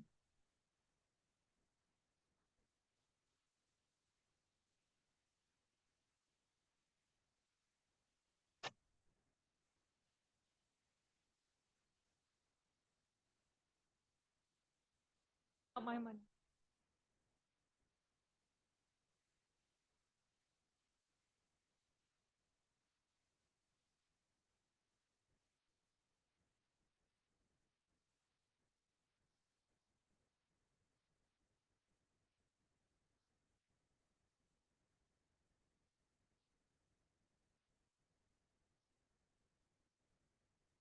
I might just.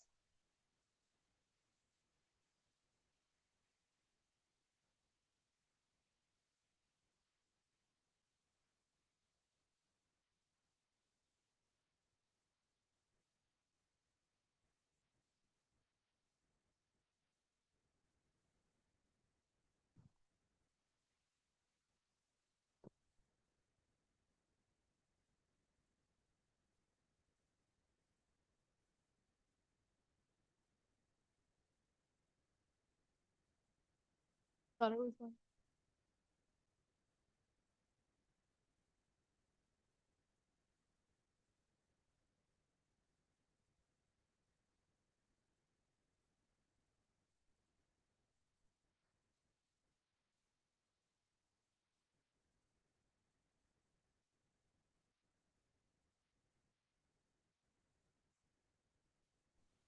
I want to overrule your objection. Forward. Okay, no further questions. Thank you. You have any more questions, Council? I do. Okay. Thank you. You testified that you were always on call. Can you clarify what days during your work week you were on call and what days you might have not been on call? I'm sorry, can you say that again? You stated that you were on call every day. Can you elaborate on what you mean by every day as it relates to your regular work week? It would be Monday through Friday from 5 PM to 8 AM, and then on Saturday and Sunday from 5 PM Friday to 8 AM Monday.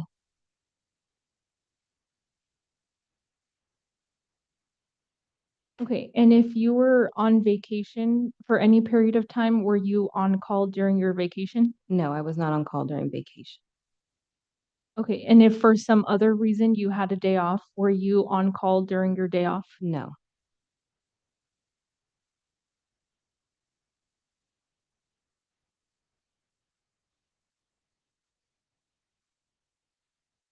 Okay, and was your on-call hours, was that ever recorded on your timesheet in addition to the one instance that you described in April of 2023? no, the overtimes when I did have to respond were recorded on my timesheet.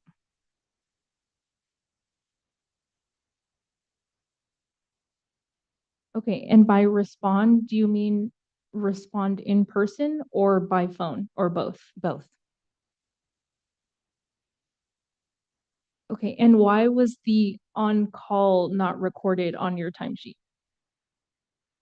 They wouldn't let us, or Ryan Knoll and wouldn't let us.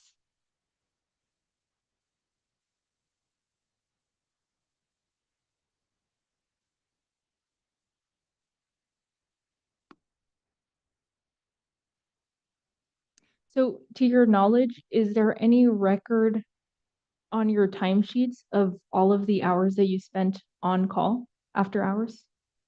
Just the one.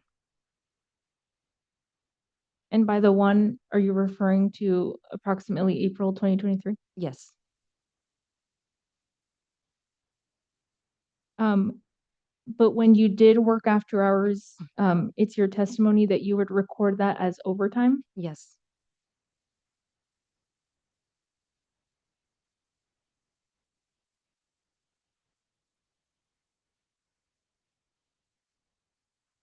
No further questions. No further questions. Thank you.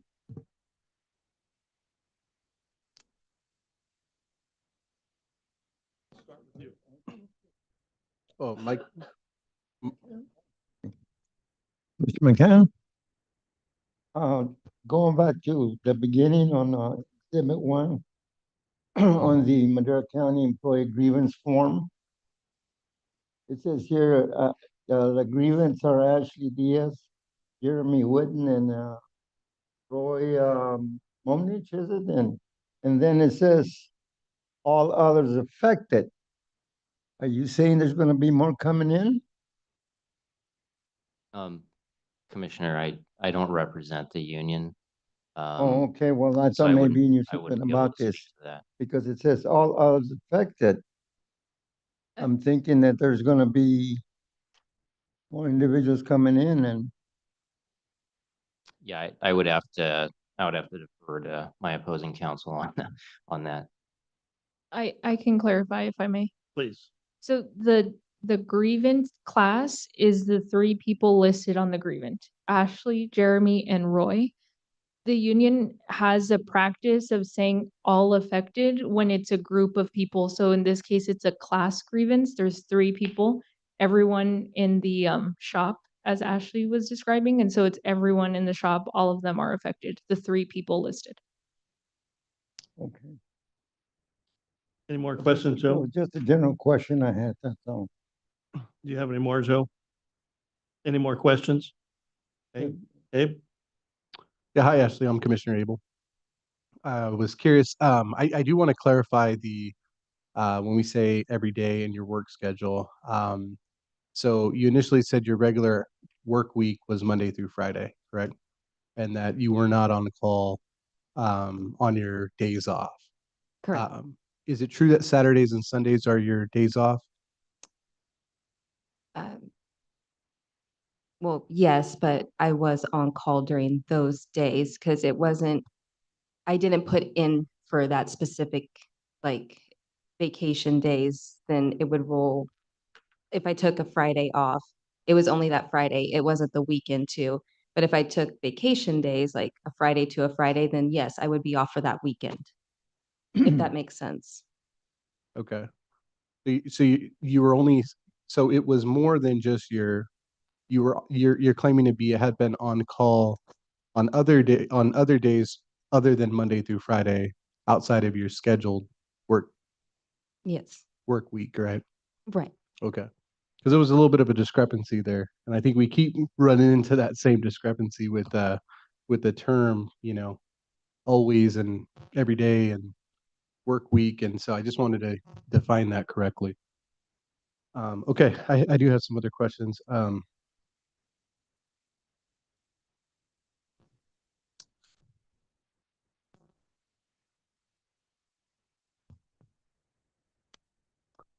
You gave three examples of times where you were called in, one including the windshield wiper scenario that you provided.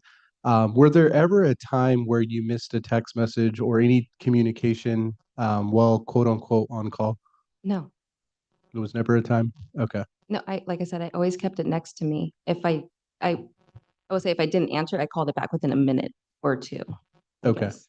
And in the windshield wiper scenario, could you give us specifics on the timing?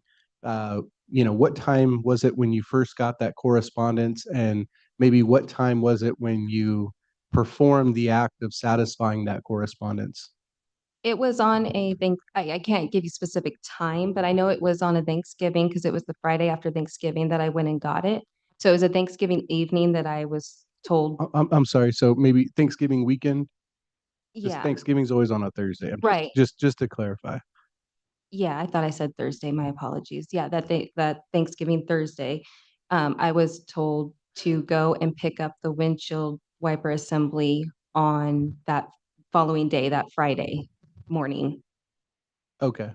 And were you scheduled to work that Friday morning? No, You were not. Okay. And how many hours did you document that Friday when you did perform that task? probably an hour. Okay. I really don't know off the top of my head. I apologize. All right. I don't have any other questions at this time. Thank you, Bill. I'm Bill Atwood. Joining us. I have a number of questions. Attorneys, listen, because I'm probably going to offend one of you. I got, you said you worked for the county for about 6 years. So that puts you at 2018, 2019? It was 8 years I worked for them. Oh, 8 years, so even more. I'm a little perplexed when you get hired and somebody says, and you're on call. That the first question out of your mouth isn't, how do I get paid for that? Right. And on the first weekend or first week, you would have put in 128 hours of on-call time because 168 hours in a week, 40 hours of work, 128 hours. At $3 an hour, about the second week, I didn't get paid for 356 hours. I would have been at payroll. And you didn't bring this up for 3 years? You're very generous to the county. Well, I could tell you why, but then I don't want to get in trouble. You can't get in trouble here. I was scared of retaliation. It goes back to, I'm just explaining. I was very, very terrified of retaliation. It goes back to my job constantly because Okay, I understand that. But on the first 2 weeks, you're a county employee, you're not afraid of retaliation because you're a probationary employee. And the first question out of my mouth would have been, Brian or whoever, I didn't get paid for on-call. How do I do that? I understand. I understand. And again, it goes back to I was scared because I was a single mom of 2 children and was providing for them. So I was deathly afraid of losing my job. And that is why I didn't say anything. Okay, well, I'm just being honest. I was a single parent too, and I would have been on the phone asking why. Okay, next one. When you mentioned the group of 4 of you talking, Mhm. okay, there are meetings and there are meetings. There's meetings in lunchrooms, coffee, and oh, the boss really sucks today, or boy, we've been busy, and the subject of overtime or standby pay. It seems to me as a new employee, you would have said to somebody, how do you get standby pay? Because I'm a single parent with 2 kids and I could use the money. And you didn't bother to bring this up amongst friends. They couldn't retaliate. So I'm a little curious, what kind of meetings were they? Were they official meetings with the union rep sitting there, or was this coffee talk like most of us do? I'm sorry, when I brought up the standby to, You said, Knoll? I discussed this with Jeremy, I'm so bad with names, Jeremy and the other grievant, and you said, we were talking about it. I'm just wondering, was this an official, let's call in the union rep, or was it just over coffee or soda? it wasn't like over coffee or soda, but we weren't part of the union at that time. And, Okay. but we did have a conversation. But it was About just, it. it was friends gathering. It wasn't an official meeting. There's no minutes of it or anything. Right, there's no minutes. Okay, it correct. was just people jawing like we all do. I guess if you want to say it that way. I'm just trying to get a hint. Okay. The next question I'm confused at because Justin, pardon me for being so familiar. Okay, you're now what rank? Assistant Chief, Okay. Madera County Fire. Okay, was just an assistant chief at the time, or was he a lower rank? When you first brought this to him in May of 2023? He was his current position. Okay. Because when I saw the memo, it said a memo from the assistant chief saying, have your union rep contact me regarding this, which sounded to me like someone who wasn't blowing you off. It was someone saying, I want to get to the bottom. And is that how you interpreted it? I never, Ryan Knoll's the one who decided to take it to Justin McComb, and Justin McComb took it from there. Ryan Knoll's the one who we originally went to because rank, right? And he's, I guess you can say, the one who blew it off. Okay, who? Ryan? Ryan Knoll. Okay, I'm just trying to figure this out. Yeah, I'm sorry. Okay, I'm a guy, just trying to figure it out. You mentioned Ryan mentioning put in for overtime. Correct. Okay, so you did something, maybe it was the windshield wiper or something, and he said, put in for overtime. Okay, so trying to understand if there's standby pay. Okay, I'm paid $3 an hour to be on standby. But if I have to go in, I assume I'm starting to get paid. So he said, okay, you were working, put in 3-4 hours or whatever it was, it's incidental. He said, oh, okay. So what happens, by your understanding, what happens to the standby pay? I would assume it stops when you go on the clock, Correct. and then you put in for overtime pay. Let's say 4 hours or 8 hours, it doesn't matter. And then you didn't put in for any standby pay the rest of the 60 some hours of a weekend. Hmm. So you didn't. No, I didn't put it down. No, the standby pay. And you didn't fear retaliation for putting in for overtime pay. No, because they, I don't even know how to word it. Sorry, I'm trying to. You're I'm trying fine. to It's figure it out. scary and we're all nervous and go, relax, relax. Thank you. I'm trying to figure out, I really don't know how to answer that. I'm trying to think. I'm sorry. Commissioner, may I interject Sure. with this question? Maybe it might shed some light, but I said in my opening statement, just to frame the issue, this is not, the grievance was not filed for the county's failure to pay overtime for the time actually worked. Right. So for all the times that she answered the phone, went out on the field and bought parts, all of that was paid. So I understand that. and we're not, the issue is, and they were never told not to put that in, that was treated completely separately. Those are hours worked, so No, that was paid. And I understand that. What I'm saying is, okay, if a weekend from the time you leave at 5 o'clock until you're at work at 8 o'clock in the morning is 60 some hours. Right. Okay. During that 63-hour period, she works, let's say 8 hours, puts in for 8 hours. She'd still have 55 hours of standby pay that she would have been entitled to according to your position. That's correct. And so that's what I was asking was, you put on the time clock, I'm just making numbers because we don't know, 8 hours for that day, whatever day it was, 55 hours of standby pay, but that wasn't on there. That's correct. Okay, I'm just trying to, okay. I only have 4 more questions. I'll make them fast.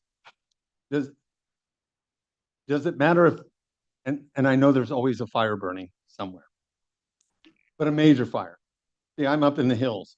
A fire to me is 27 acres near my house. I don't care if it's 10 miles away from his house, but near my house.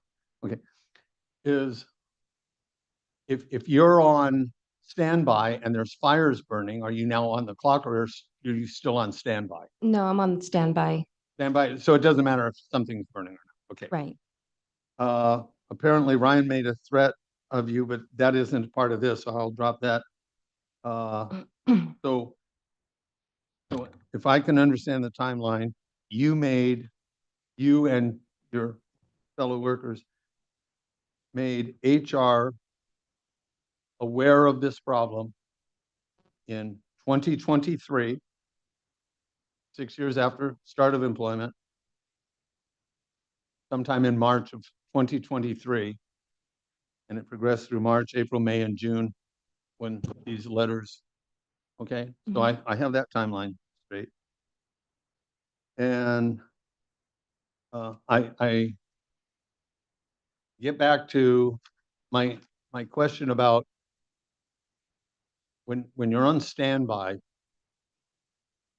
and I don't want to step into anything, so lawyers, please listen. I like a glass of wine. I had a nephew on Easter who was on standby for his company, and he had to bypass the wine because he was on standby. And I'm assuming you get 2 to 3 weeks of vacation a year with this county. I'm a little perplexed. Someone who goes 49 weeks without so much as a glass of wine at a party. I'm perplexed at that. And is that what you're telling me, is that the entire time you're on standby, even a glass of wine, a beer with a pizza on a hot day? And that's what you're telling me? Correct. Again, Total abstinence. yes, if I may say, I mean, that was just one example, but like of not being able to do something after work, parties, couldn't go to, or you had to be ready. Sure. I was just giving one example. That was, But that's a pretty major example of zero social life. yeah. Yeah, Okay. Thank you. thank you. Beverly? Hi, I'm Beverly, and I only have one question. Yes, ma'am. When you go on vacation or you took a day off, what happened to the county phone? Who responded to any calls that came? I did still have the phone. I just actually turned it off. So if there was an emergency and someone needed a part because you're on vacation or you're on a day off, Mhm. then no one can get that part until the next business day? I'm not sure what they did when that happened. I believe they'd call maybe the mechanics and situate it from there, but I'm not entirely sure because that really never happened when I took vacation. But there was no procedure in place, to have that phone handled by someone not there. Correct. Okay, my turn. Don't go wrong. I'm, some of this is not really pertinent, so bear with me because it's something that I think needs to be gotten to the bottom of. Is why did the trucks come to you? Because they're low on DEF. Did they not have DEF in the shop? No. That's perplexing because I have DEF in my shop. And you just gotta have it there because everything takes it now. Right. Toward the end of my employment, we did start stocking some DEF, but the mountains can't come down to get it. Right. At the shop, only the valley could. So, they just ordered it through me as needed. I try to send extra so they would have I'd probably send 4 cases at a time to them. So they would have some sitting in their station. So hopefully they wouldn't emergency run out. Yeah, okay, it goes back to efficiencies and this kind of bugs me, but I'm curious, what was the reason HR told you on the overtime that you did submit that they paid you for, then you had to pay it back? It was the standby. It wasn't the overtime. But It was, I thought you said you had to submit it as overtime. no, I submitted it as standby time. Okay, and so then they pulled it back. Why? I don't know. They didn't give you a reason. No. Can I ask a question then on your question? You didn't ask? I mean, if my employer says, you're paying me back, the first question out of my wife's mouth is gonna be why, and I better have an answer. Yeah, no, I didn't. You just wrote a check? They pulled it out of my check. You're an awfully uncurious person. Be nice. I am. I just,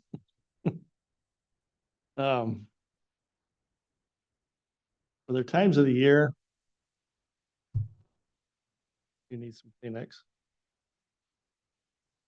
You want to take a minute? Or were there times of the year that the phone calls when you're off duty would be more prevalent? Such as, I know we call ourselves fire ready all year long now because we seem to have fires all year long. But in the past, just recently, the fires were usually summertime when they were more serious, but not anymore. So were there times of the year that you could be a little more relaxed and not have to be quite anticipating a phone call every other day or two? I probably could have, but I never was. And you're just built that way. That's kind of what you're saying?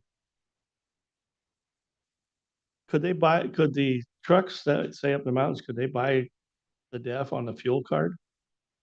Not that I was aware of. If they could, that would have been new to me. But I know that once you run out of DEF, you're dead in the water. Yes. Literally, the truck's dead. You made a statement that you weren't part of the union. Was that just you or the three that are, or the whole group were not on a union at that point? Yes, all And- three of us were not part of the union at that point. Were Or there others in the mechanic area that were part of the union? there was, I believe Ryan Knoll was part of the union because of his position. He had to be, but it was only Ryan Knoll, Jeremy Witten, Roy Minnick, and myself that were in the shop, that worked Okay. in the shop. And when did they join the union or what, become part of the union? We all joined at the same time, and I believe that was April of 2023. So you didn't have any union representation before that point? No.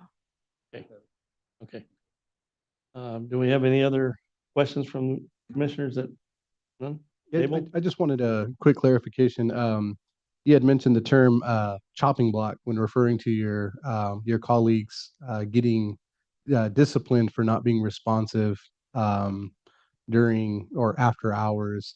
What specifically occurred that, or what type of disciplinary action, to you, the best of your knowledge, did they receive that put that fear in you?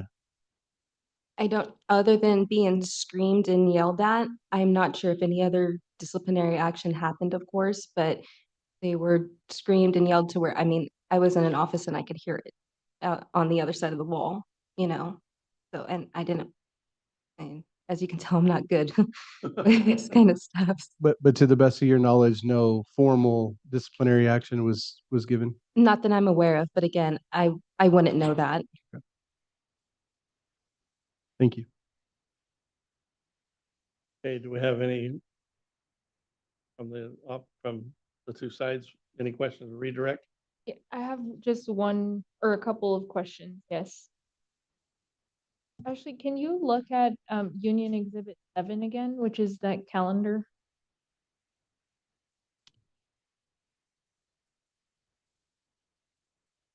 So this goes from January 2023 to December 2023. Do you see that?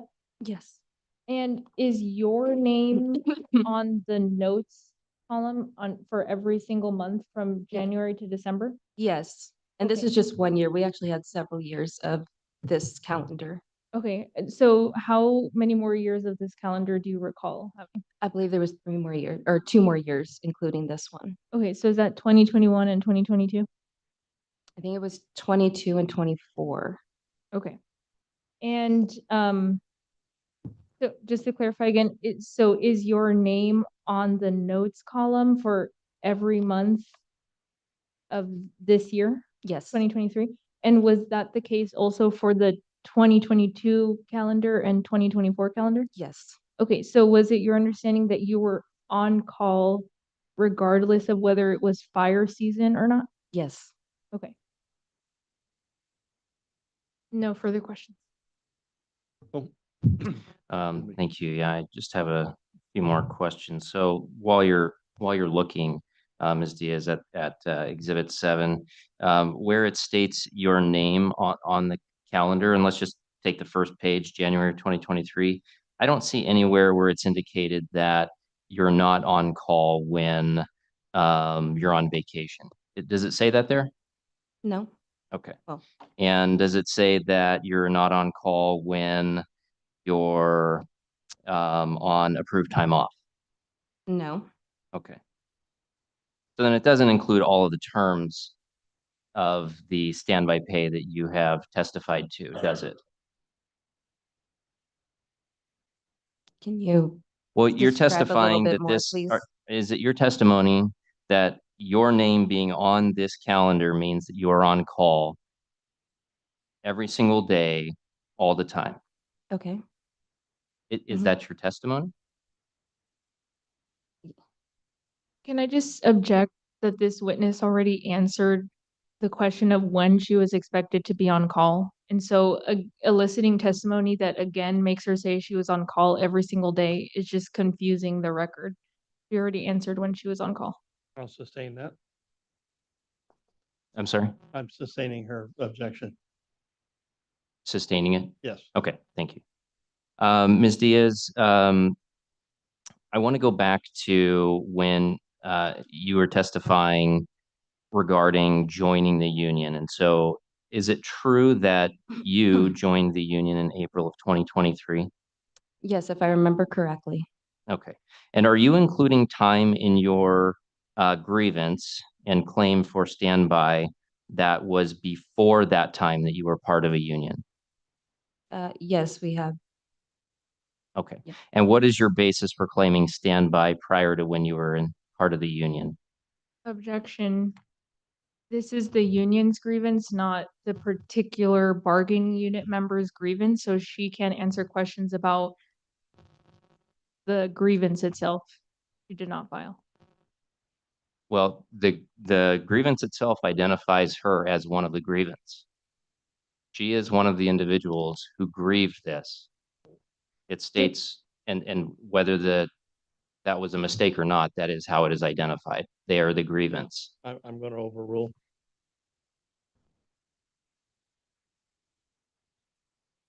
So the question was, what is your basis for claiming standby pay prior to when you were part of the union?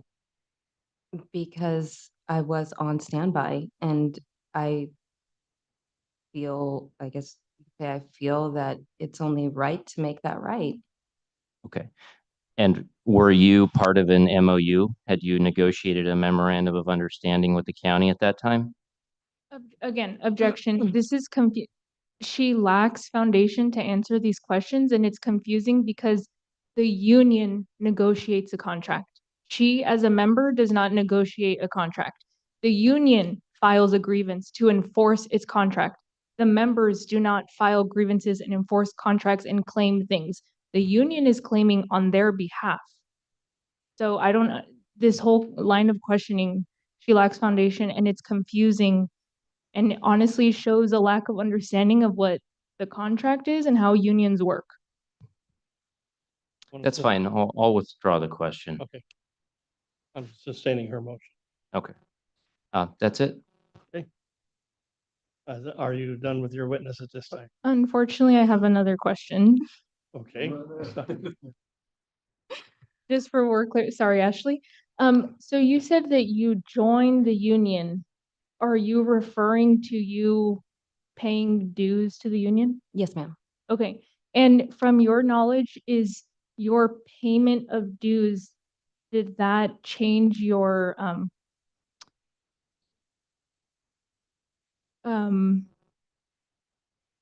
did SEIU 521 still represent you as a bargaining unit member regardless of whether you paid dues to the union or not? Objection. The witness lacks foundation. If she lacks foundation to answer the questions that I was asking her regarding her individual representation versus the union, then she certainly lacks foundation to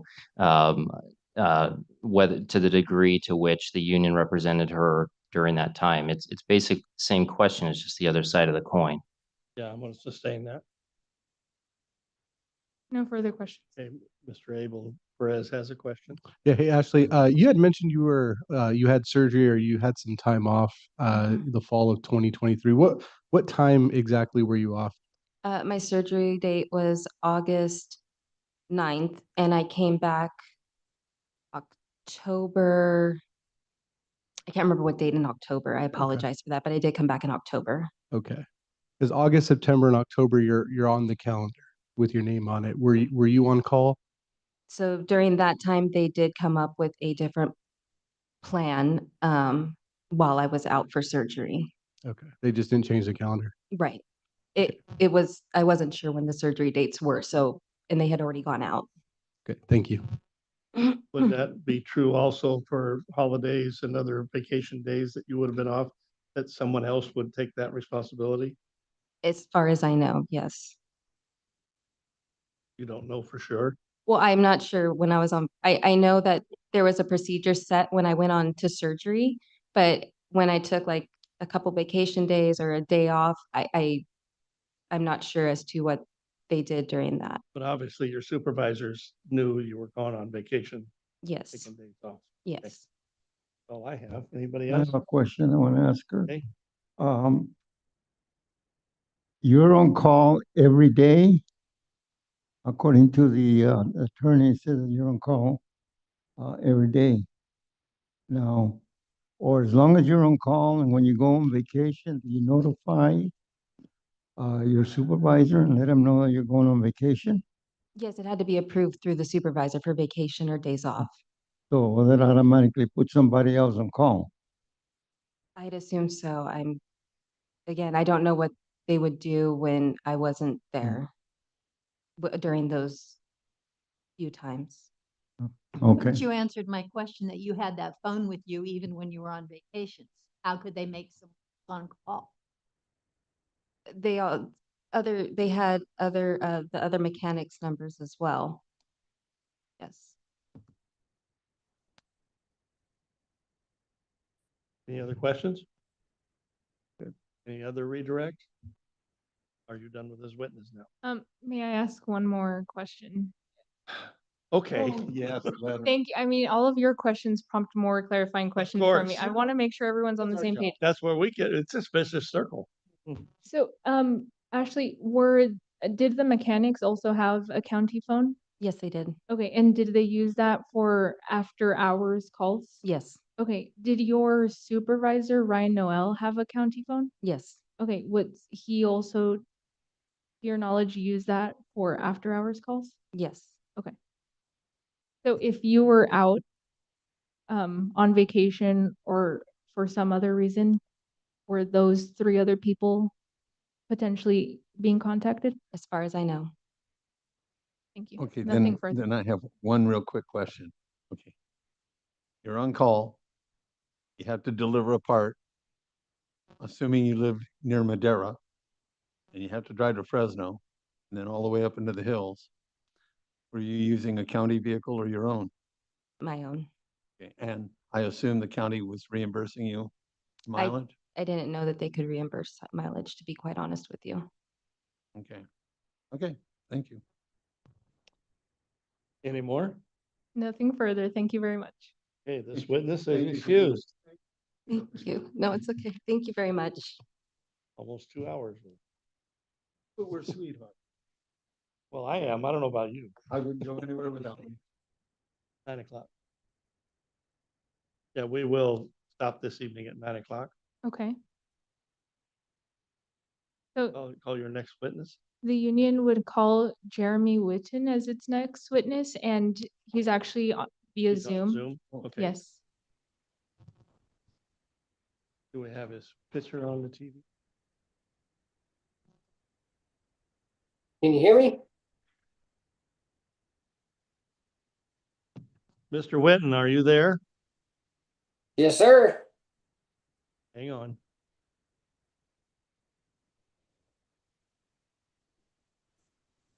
Can you hear me? Yeah, I can hear you. Can I you hear me? can't hear you. Technical difficulties. So while we're figuring that out, I will just note that we will definitely not finish with Jeremy's testimony or direct exam by 9 o'clock, so we will have to break Okay. in the middle of.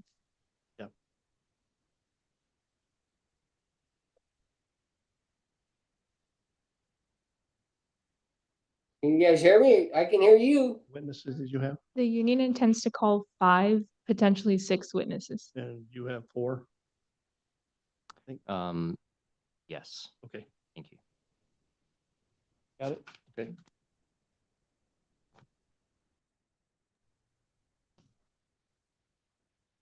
Can you guys hear me?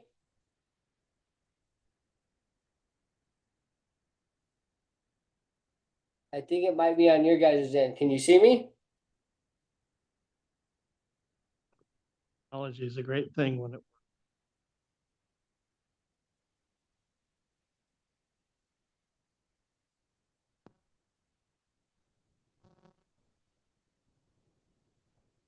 Over there? The volume and everything's on. Yeah. For audio. Yeah.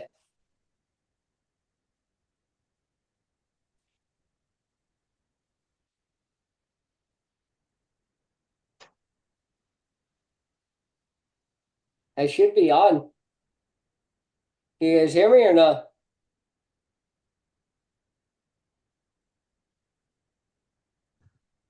Concern. I think it's on your guys' end.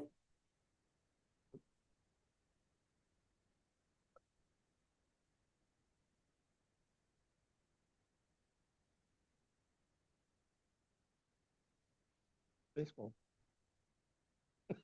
I'm here.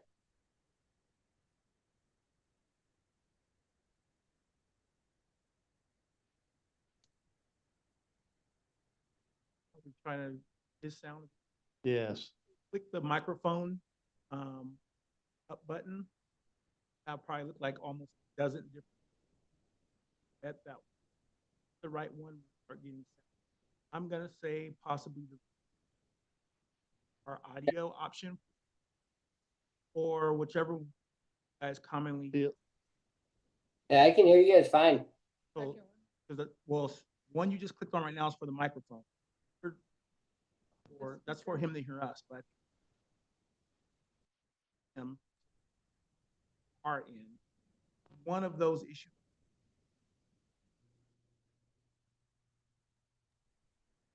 Very familiar.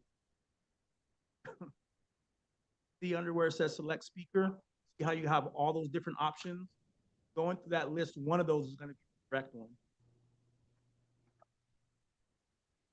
Just tell them, sir. Can you hear me? Barely.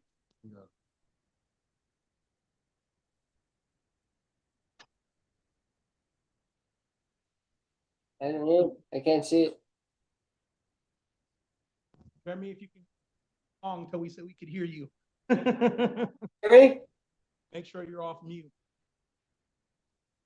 Are you sure you want him to sing?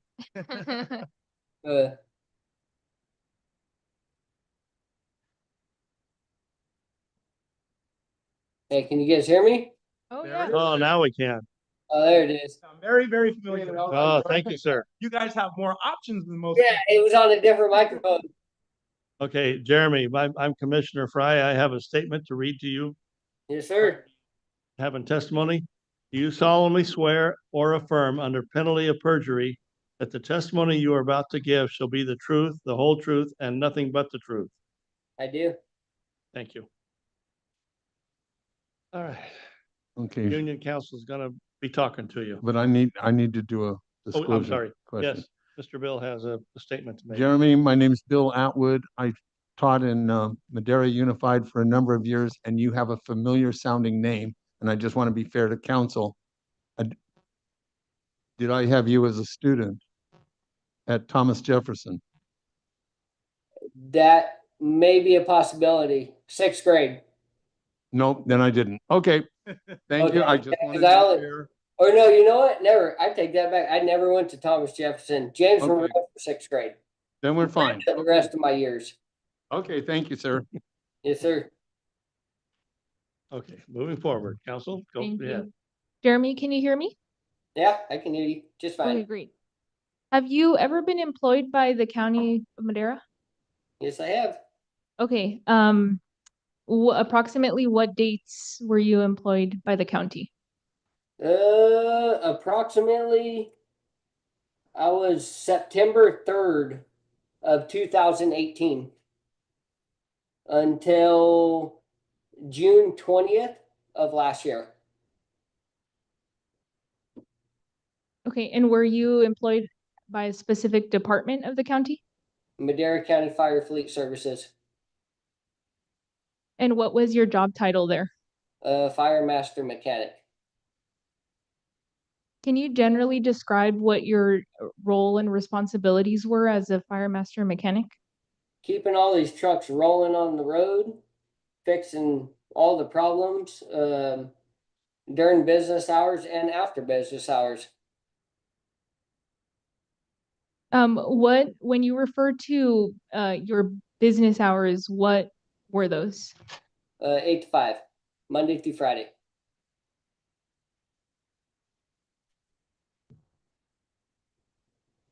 Did you work with any other mechanics at the fire department while Yeah, you were or, employed by the county? Roy Minnick, he was the other fire mechanic. And then Ryan Knoll was a fleet manager, and Ashley Diaz was a parts assistant. Okay, so who was your direct supervisor while you were at the fire department? Ryan Knoll.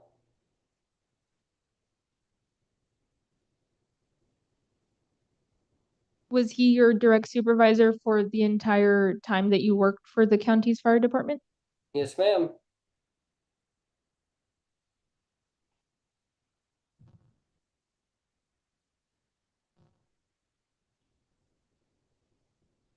So I'm going to switch gears and ask you about after hours standby assignments. Okay. So during any time that you were employed as a fire master mechanic at the fire department, were you ever required to work outside of the regular business hours that you testified regarding? Yes, I was.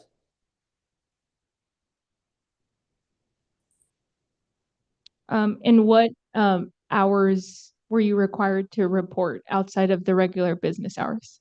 Well, it was multiple hours. It just all depend. 2 in the morning, 10, 9 at night, 6 at night. And did anyone instruct you that you were required to respond outside of your regular work hours? Yes, they were. Ryan Knoll.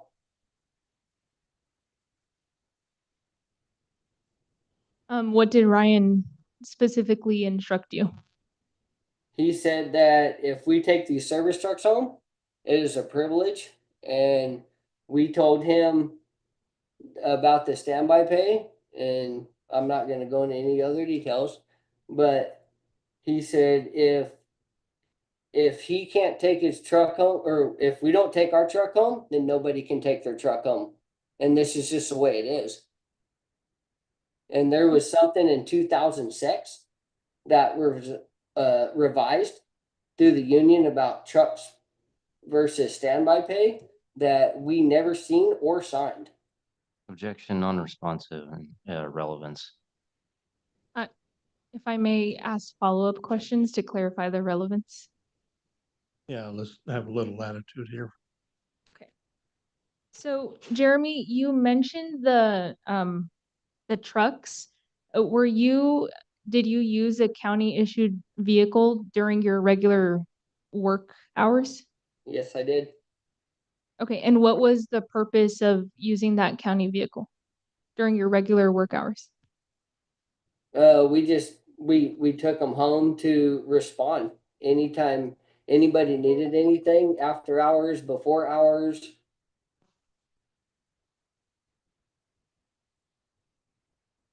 So you took the county vehicles home with you after regular business hours, is that correct? Yes.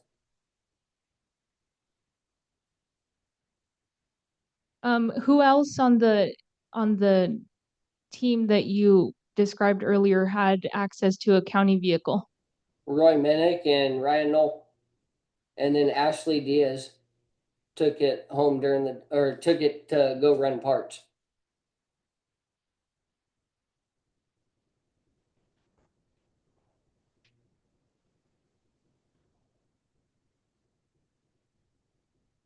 Okay, so of the people that you just listed, Roy, Ryan, Ashley, and yourself, who in that list was able to take the county vehicle home after hours? Me, Roy Minnick, and Ryan Knoll. So Ashley Diaz was not allowed to take the county vehicle home after hours, is that correct? Yes, that is correct. Okay, so how is the county vehicle, your operation of the county vehicle after hours related to your standby shift? You tell me. I'm not sure, cause the well, I'm not gonna state the MOU, you guys already know the MOU. But we were told that me and Roy Minnick brought it up and we were told that about the standby pay, and we were told that he's done his time. He's taken a vehicle home, and if we don't take a vehicle home, then nobody can take it home. And I can come up with multiple incidences. I got the dates of every time that I started going out on call and all the overtime per day. So I got like 3 pages of them. And then I stopped about 6 months before I quit.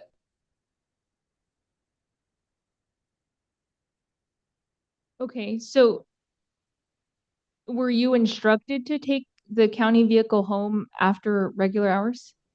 More or less told, but yeah. And from your understanding, what was the purpose of you taking the county vehicle home after hours? That we would be ready to respond if anything broke down or any situation happened anytime after 5 a.m. or 5 p.m. I mean.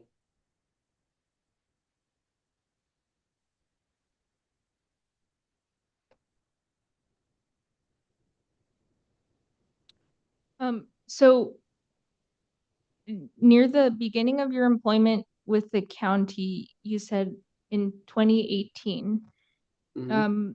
how often were you required to be available after your regular hours? For the first 2 years, 24 hours a day, 7 days a week, 365 days a year. And if I wanted to take any days off or anything, I'd have to run it by Ryan. No, and either he or if Roy would want to, if not, Ryan would have to agree with me to cover those days that I'm gone.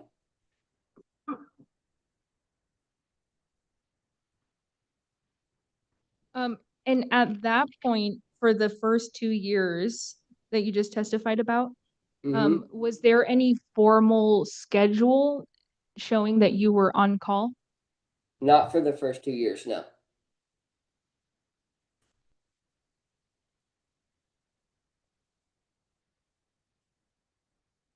So where did you get the understanding that you had to respond after hours? I was pretty much put in the truck. It started with this situation right after I started about 3 weeks, about 3 weeks after I started. Ryan went on vacation. He was all, "Hey, take my truck home for the week." I was like, "Okay," the phone rings or whatever. You answer it, you go out, and I was like, I was new. I was like, "Okay, I'm not gonna define my boss," And then he came back, and I called him Sunday. He left on that Monday. I called him the following Sunday. "Hey, would you like me to bring your truck back to your house?" And he told me, "No, keep it. Stay in it." And then there from in, I was in the truck the whole time. And from your perspective, what does it mean for you to have kept the truck? Well, he told me that I had to be available on standby. And like I said, I only been there 3 weeks, so I thought that was what we're supposed to do. But then I started looking at it and the MOU says different.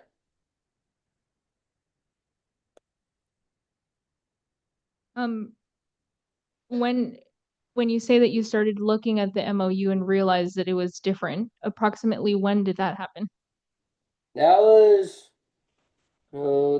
probably about in 23 when we started looking at it. That's when we started fighting for the schedule.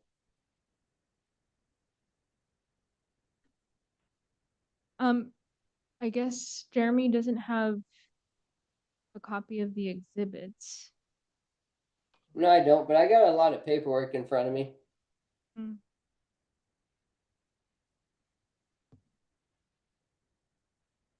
Commissioners, how do we typically share exhibits with virtual witnesses?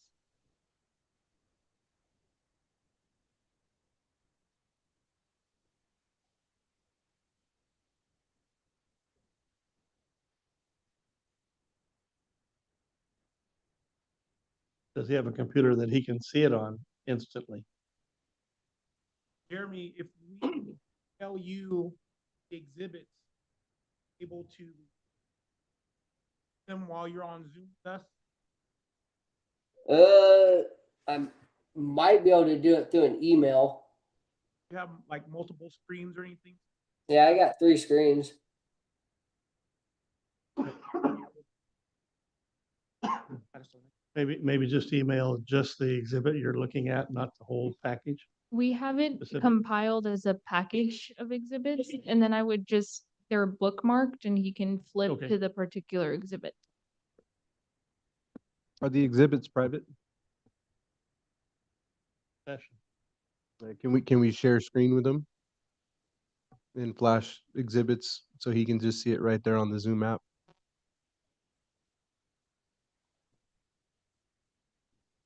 Big green button in the middle. You'd have to open the PDF first.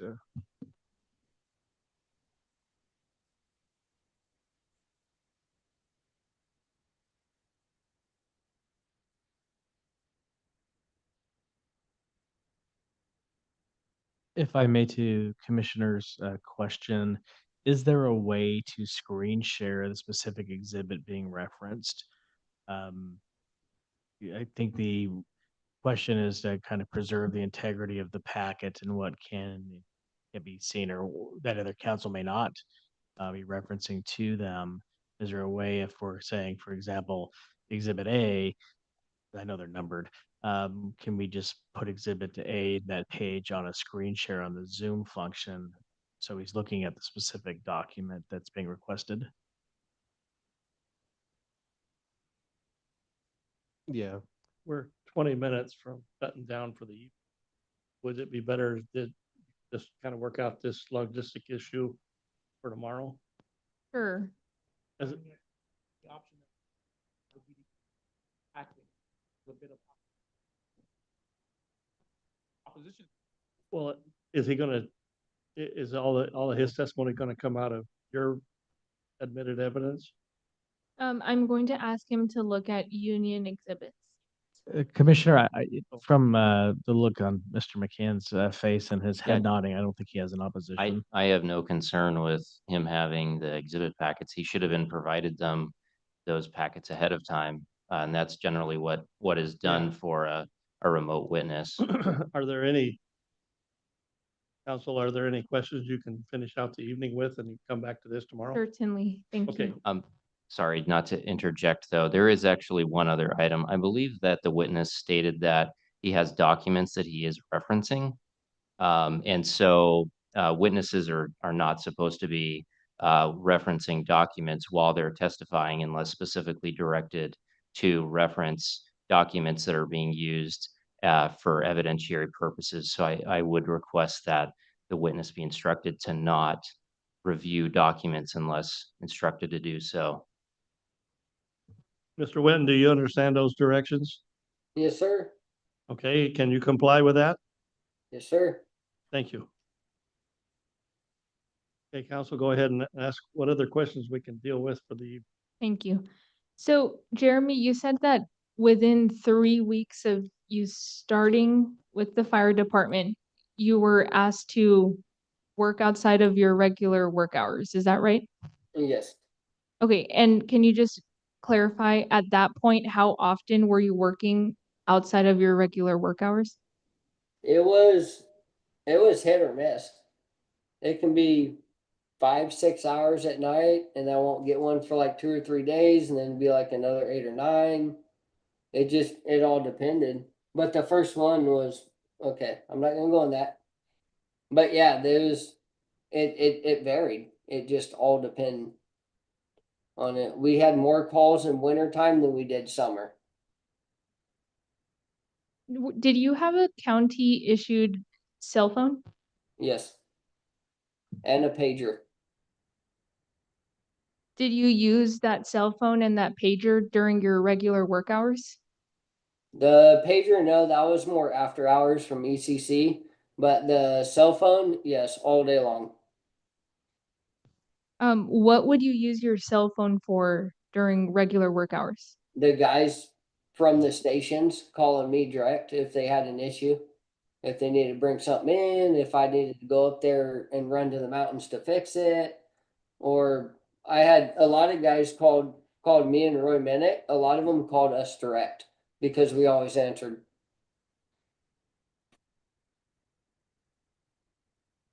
Okay, did you use your county issued cell phone after your regular work hours? Yes, for business only. Okay, so how would you use your county issued cell phone after work hours? The guys would call me from the station, whether I'm on or not, because they were supposed to send a schedule of our, when me and Roy was on, we're on every other 7 days. We switched off and but they never got the schedule at the stations like they're supposed to. So some guys would call me, some would call Roy. It just all depended on what stations, because we were closer to certain stations, I guess. So we were getting calls when we weren't even on call, but we would just be like, hey, call Roy, or I'd call Roy, hey, you're busy, I'll take it, or whatever. So we kind of worked together like that. But on the schedule, we were on every other 7 days. And this schedule that you're referencing, when was that created? That was in 23.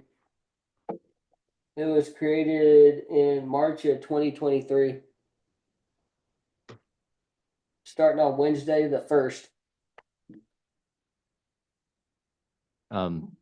Objection, the witnesses, he just picked up a piece of paper to refer to it in testifying. Again, I would just request for the integrity of the testimony that the witness not reference any documents unless specifically referred to. Part of the reason for that is that because this is an administrative hearing, all the evidence has to be compiled and be able to be compiled for purposes of creating the administrative record. So we have all the exhibits, and that's all the witness should reference or review, and that would only be when he is instructed to do so.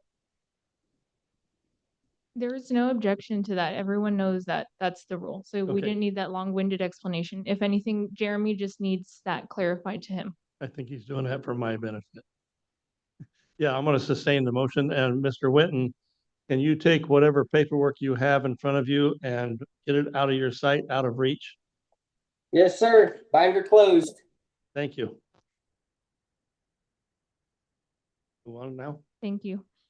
So Jeremy, this schedule was created sometime in 2023. Is that your testimony? Yeah, I think so now. That's when the date was, yeah. And you said that you referenced something about every other 7 days. Can you elaborate what you mean by that? Yeah, me and Roy, we switched off. We're on every other 7 days once the schedule was made. The first so- 2 years we were on every day, both of us.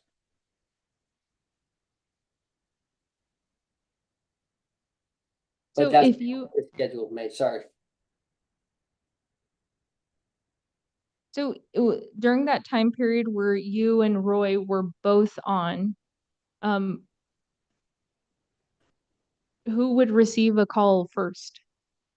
Objection calls for speculation. Sustained. If you and Roy were both on, how did people know who to call? They would call Jackson Ryan, Wax and then Ryan Foundation. would call either me or Roy, depending on who was closest to the station. Okay, you had an objection there and reasons? Wax Foundation. Okay. I want to see where this goes. I'll give a little bit of latitude here. Thank you. Thank you.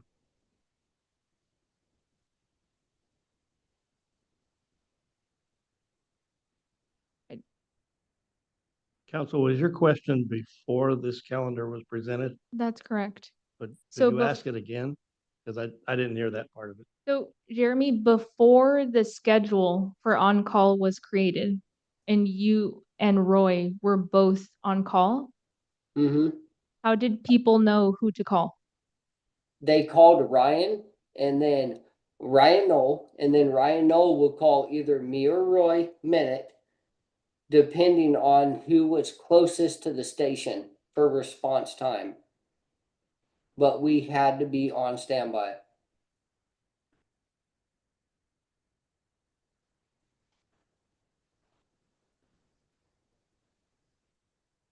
And from your understanding, why was the schedule created? Because me and Roy fought for it. Can you elaborate on that? Yeah, because we got tired of missing everything. I'm not gonna go into it, but we just wanted to know when we're on and when we're off. It's plain and simple. We just want to know when we're on and when we're off. Okay, and can you describe what kinds of things you had to do after your regular hours? Like working on Yep. trucks or taking calls or Objection vague and ambiguous. Yeah, can you rephrase the question, please? What kinds of work tasks were you required to do after hours? busted radiators, pumps not working on structure fires, blown fuses, blown out tires, stuck in the mud, stuck behind somebody's house, tow trucks, basically whatever the fire truck needed. Their pump wouldn't go into pump. Yeah, there's just all kinds of stuff we dealt with just on a big scale of anything that makes a fire truck put out a fire and get to it pretty much. Okay, and was it your understanding that you had to respond to those work matters immediately, even if they were after hours? Absolutely.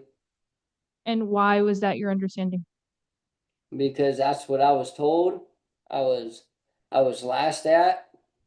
We were told that taking the service truck home is a privilege and that we needed to respond. And then there's an incident where Ryan was texting back and forth with one of the firefighters, no names, on one of the incidents. And me and Roy got chewed out the next day because they said ECC paged us and they couldn't get a hold of us. Well, we played the recording back on our pager and there was no recording. EC never paged us, so that was a lie. And he pulled us outside and chewed us out.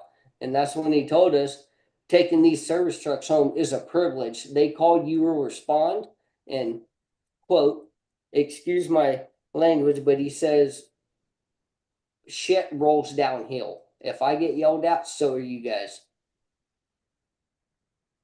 And that's just one. I'm not going to go into a bunch of them. So can you, so this was an instance where you were paged after hours, is that correct? I wasn't paged. Ryan and one of the firefighters were texting back and forth. They blew the radiator or the fan clutch came apart in one of the engines on 99 way of the fire, which wasn't even a frontline engine. It was a PCF engine. It was downstaffed. The PCFs were on it and they were texting back and forth, but me and Roy didn't text there and we didn't like intertwine with their text because it was like 11 o'clock at night. We didn't intertwine with their text and we got reamed the next day bad. And that's almost like when it really first started. And do you recall what year that was? I do recall what year, but I can't look at my paper. It was 2018. It was right after I started. So was it your understanding that you could be disciplined for failing to respond to calls after hours? I can be treated like a kid. I mean, like discipline wise, yeah. I mean, I was still on probation for the first year, so I was like, this is a good job. I don't want to lose it. So I just kind of put my head down, I guess. And that's my fault. I understand.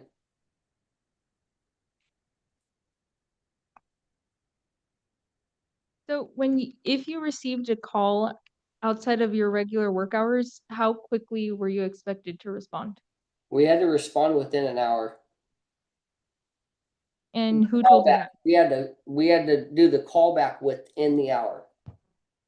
And he even said he wanted us, but that's not what the MOU states, but he says he wanted us to, respond within an hour, which a callback is responding to a situation.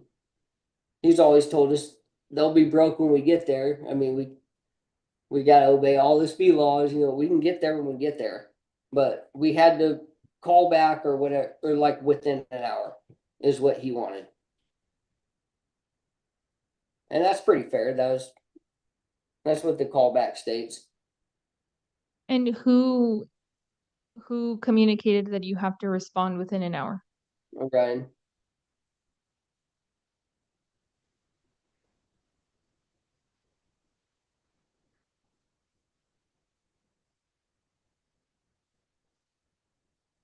What kinds of things would you do to be prepared to respond to work calls after hours? Stayed at home with my phone next to me. That's about it. Were there things that you could not do in order to stay prepared to respond to calls after hours? Yeah, we couldn't go within 30 minutes of our service truck. Can you elaborate on that 30-minute rule? Like if I need to go to Sam's Club or the grocery store or whatever, because we have to leave our service truck at home. If we gotta go to the grocery store, we have to be within 30 minutes of our service truck. We were told that, but it was never in writing. I don't even think it's a rule, but that's just what we were told. And who told you that? Ryan Knoll.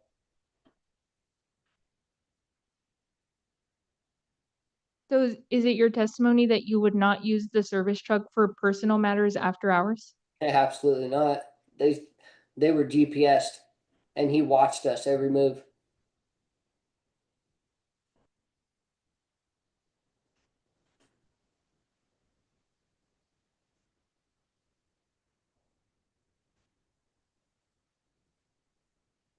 Were there other things that you could not do in order to stay prepared to respond to calls after hours?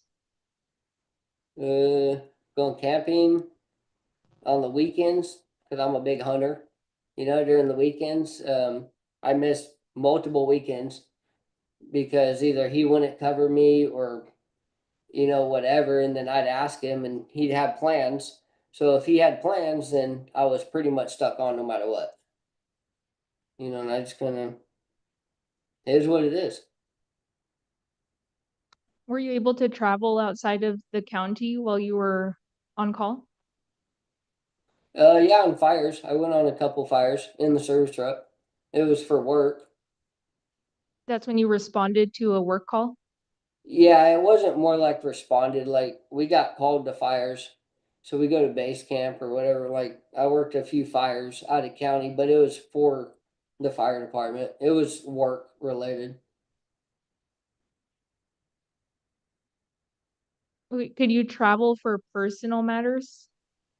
When Yeah, you were if on I had call? vacation and as long as I wasn't on call, and if I wanted to go that weekend and I was on call, I would have to get Ryan to cover me if he wasn't busy.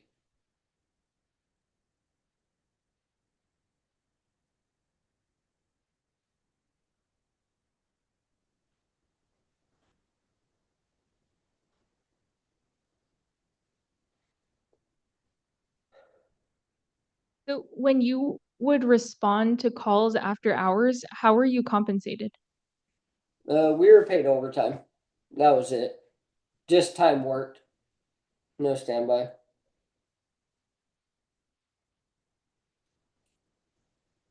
Did you ever inquire with any of your superiors regarding why you were not being paid standby?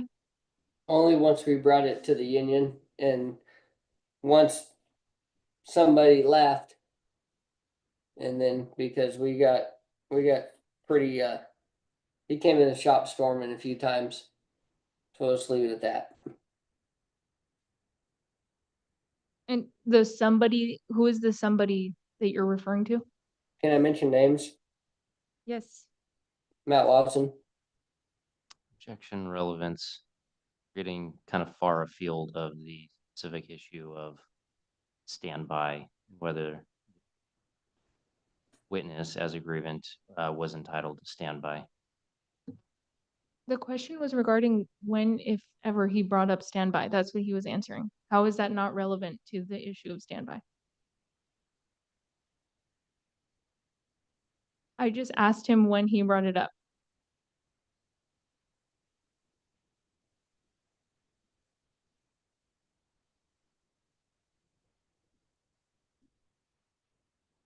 I'm fine with that. Yeah, we don't need the prejudicial facts. Thank you. I understand the county not wanting to be prejudiced by bad facts, but the facts are what they are. So the witness needs to be able to testify to them. May I proceed? Can you ask a different form of question? Sure. Jeremy, did you ever bring up the issue of standby pay with your immediate supervisor? Yes. And approximately when did you do that? That was in 23 when well, it was a little bit before that. We fought for the calendar for about 6 months. And then he said once somebody is gone, then we will get standby or we'll make a calendar.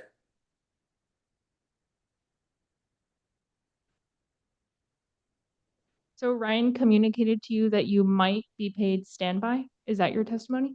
Yes. And take the trucks home.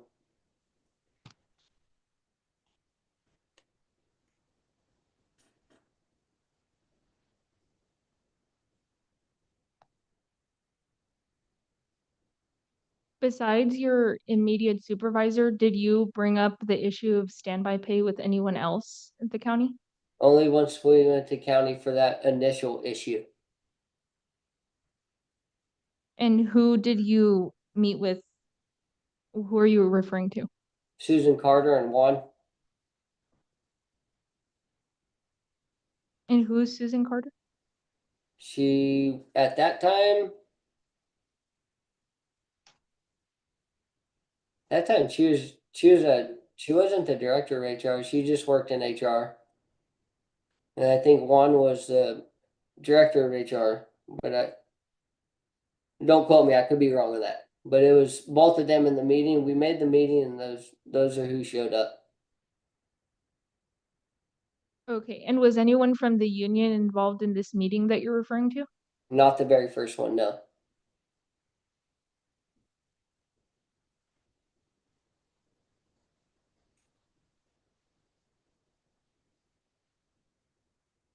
Do you recall when this first meeting with Human Resources was? Oh, April, June of maybe 23.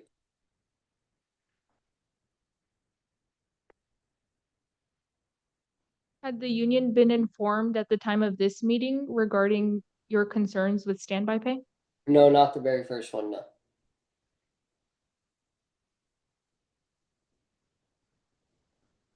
Okay, and what prompted you to notify the union when you did? Because I got a vibe in that meeting that nothing was going to happen unless I had representation. Objection calls for speculation. Dane.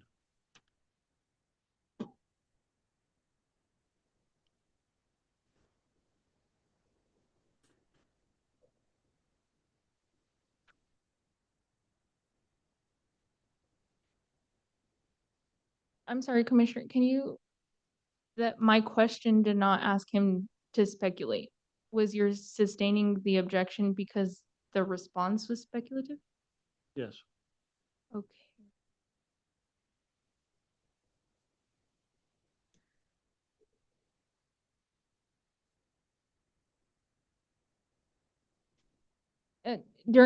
After that first meeting with Human Resources, did they address your concern regarding standby pay? No, not after that meeting, no. So what was their human resources response after that first meeting? They pretty much found Ryan Knoll guilty of, it wasn't just a standby pay. So it's hard to answer that question because they found him guilty of everything he did, but they took the less action and they pretty much slapped him on the wrist and just let him go back to work.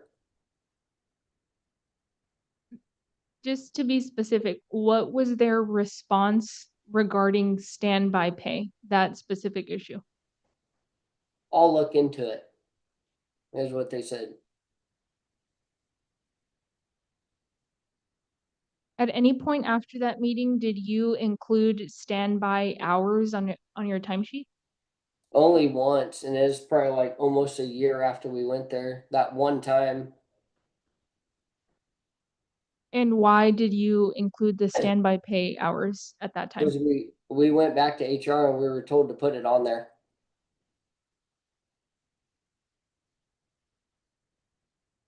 And then right after that, I was told to take it off, but the time was already in, so I couldn't reverse it. And who told you to take it off? And Justin McComb, And what was the reason you were given to take off the standby pay? because we take the trucks home instead of standby pay. Can you elaborate on why taking the trucks home impacts standby pay? Objection calls No. for speculation, lacks foundation. I'm gonna let it go on through, but it is after 9 o'clock. Do you want to finish this up real quick or wait till tomorrow? Can he just answer this one question and then I could be done for the night? Thank you. What was the question again? Jeremy, the question was, you mentioned that Justin McComb told you that if you took the trucks home, you would not get standby pay. Can you elaborate on what the That was, trucks had to do with standby pay? no, I really can't, but that was what was said. There was something that was revised in 2006, which me and Roy Minnick didn't even work at the county at that time. We never saw or signed.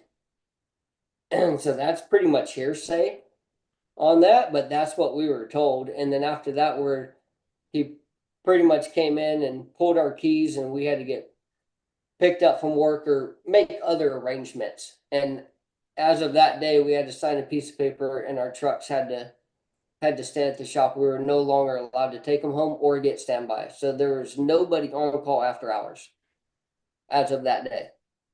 And who instructed you that you could no longer take the trucks home? Justin McComb. I'm done for the night. Okay, so we'll adjourn at Okay, 9:04. I'd like to ask Okay. a question, even though it's an open session. Who are KW and Cindy? Top right of the screen. Top I bar, header bar. Are those people that are listening in or are they be testifying? No, there are people listening. Do you know who they are? I mean, there's, Yeah, KW is my wife. okay. Okay, no, I guess that, Yeah. because of the W. Yes, sir. And Cindy? Which way? Oh, That's okay. Roy's wife. As long as we know. Okay, I'm Yeah. cool with it. Yeah. You know, somebody's got to keep us in line. Hey. Entertaining radio. you It's, know. oh boy, this beats any television. Okay, we'll reconvene tomorrow at 5:30, same place, new time. Same bat channel. Thank you.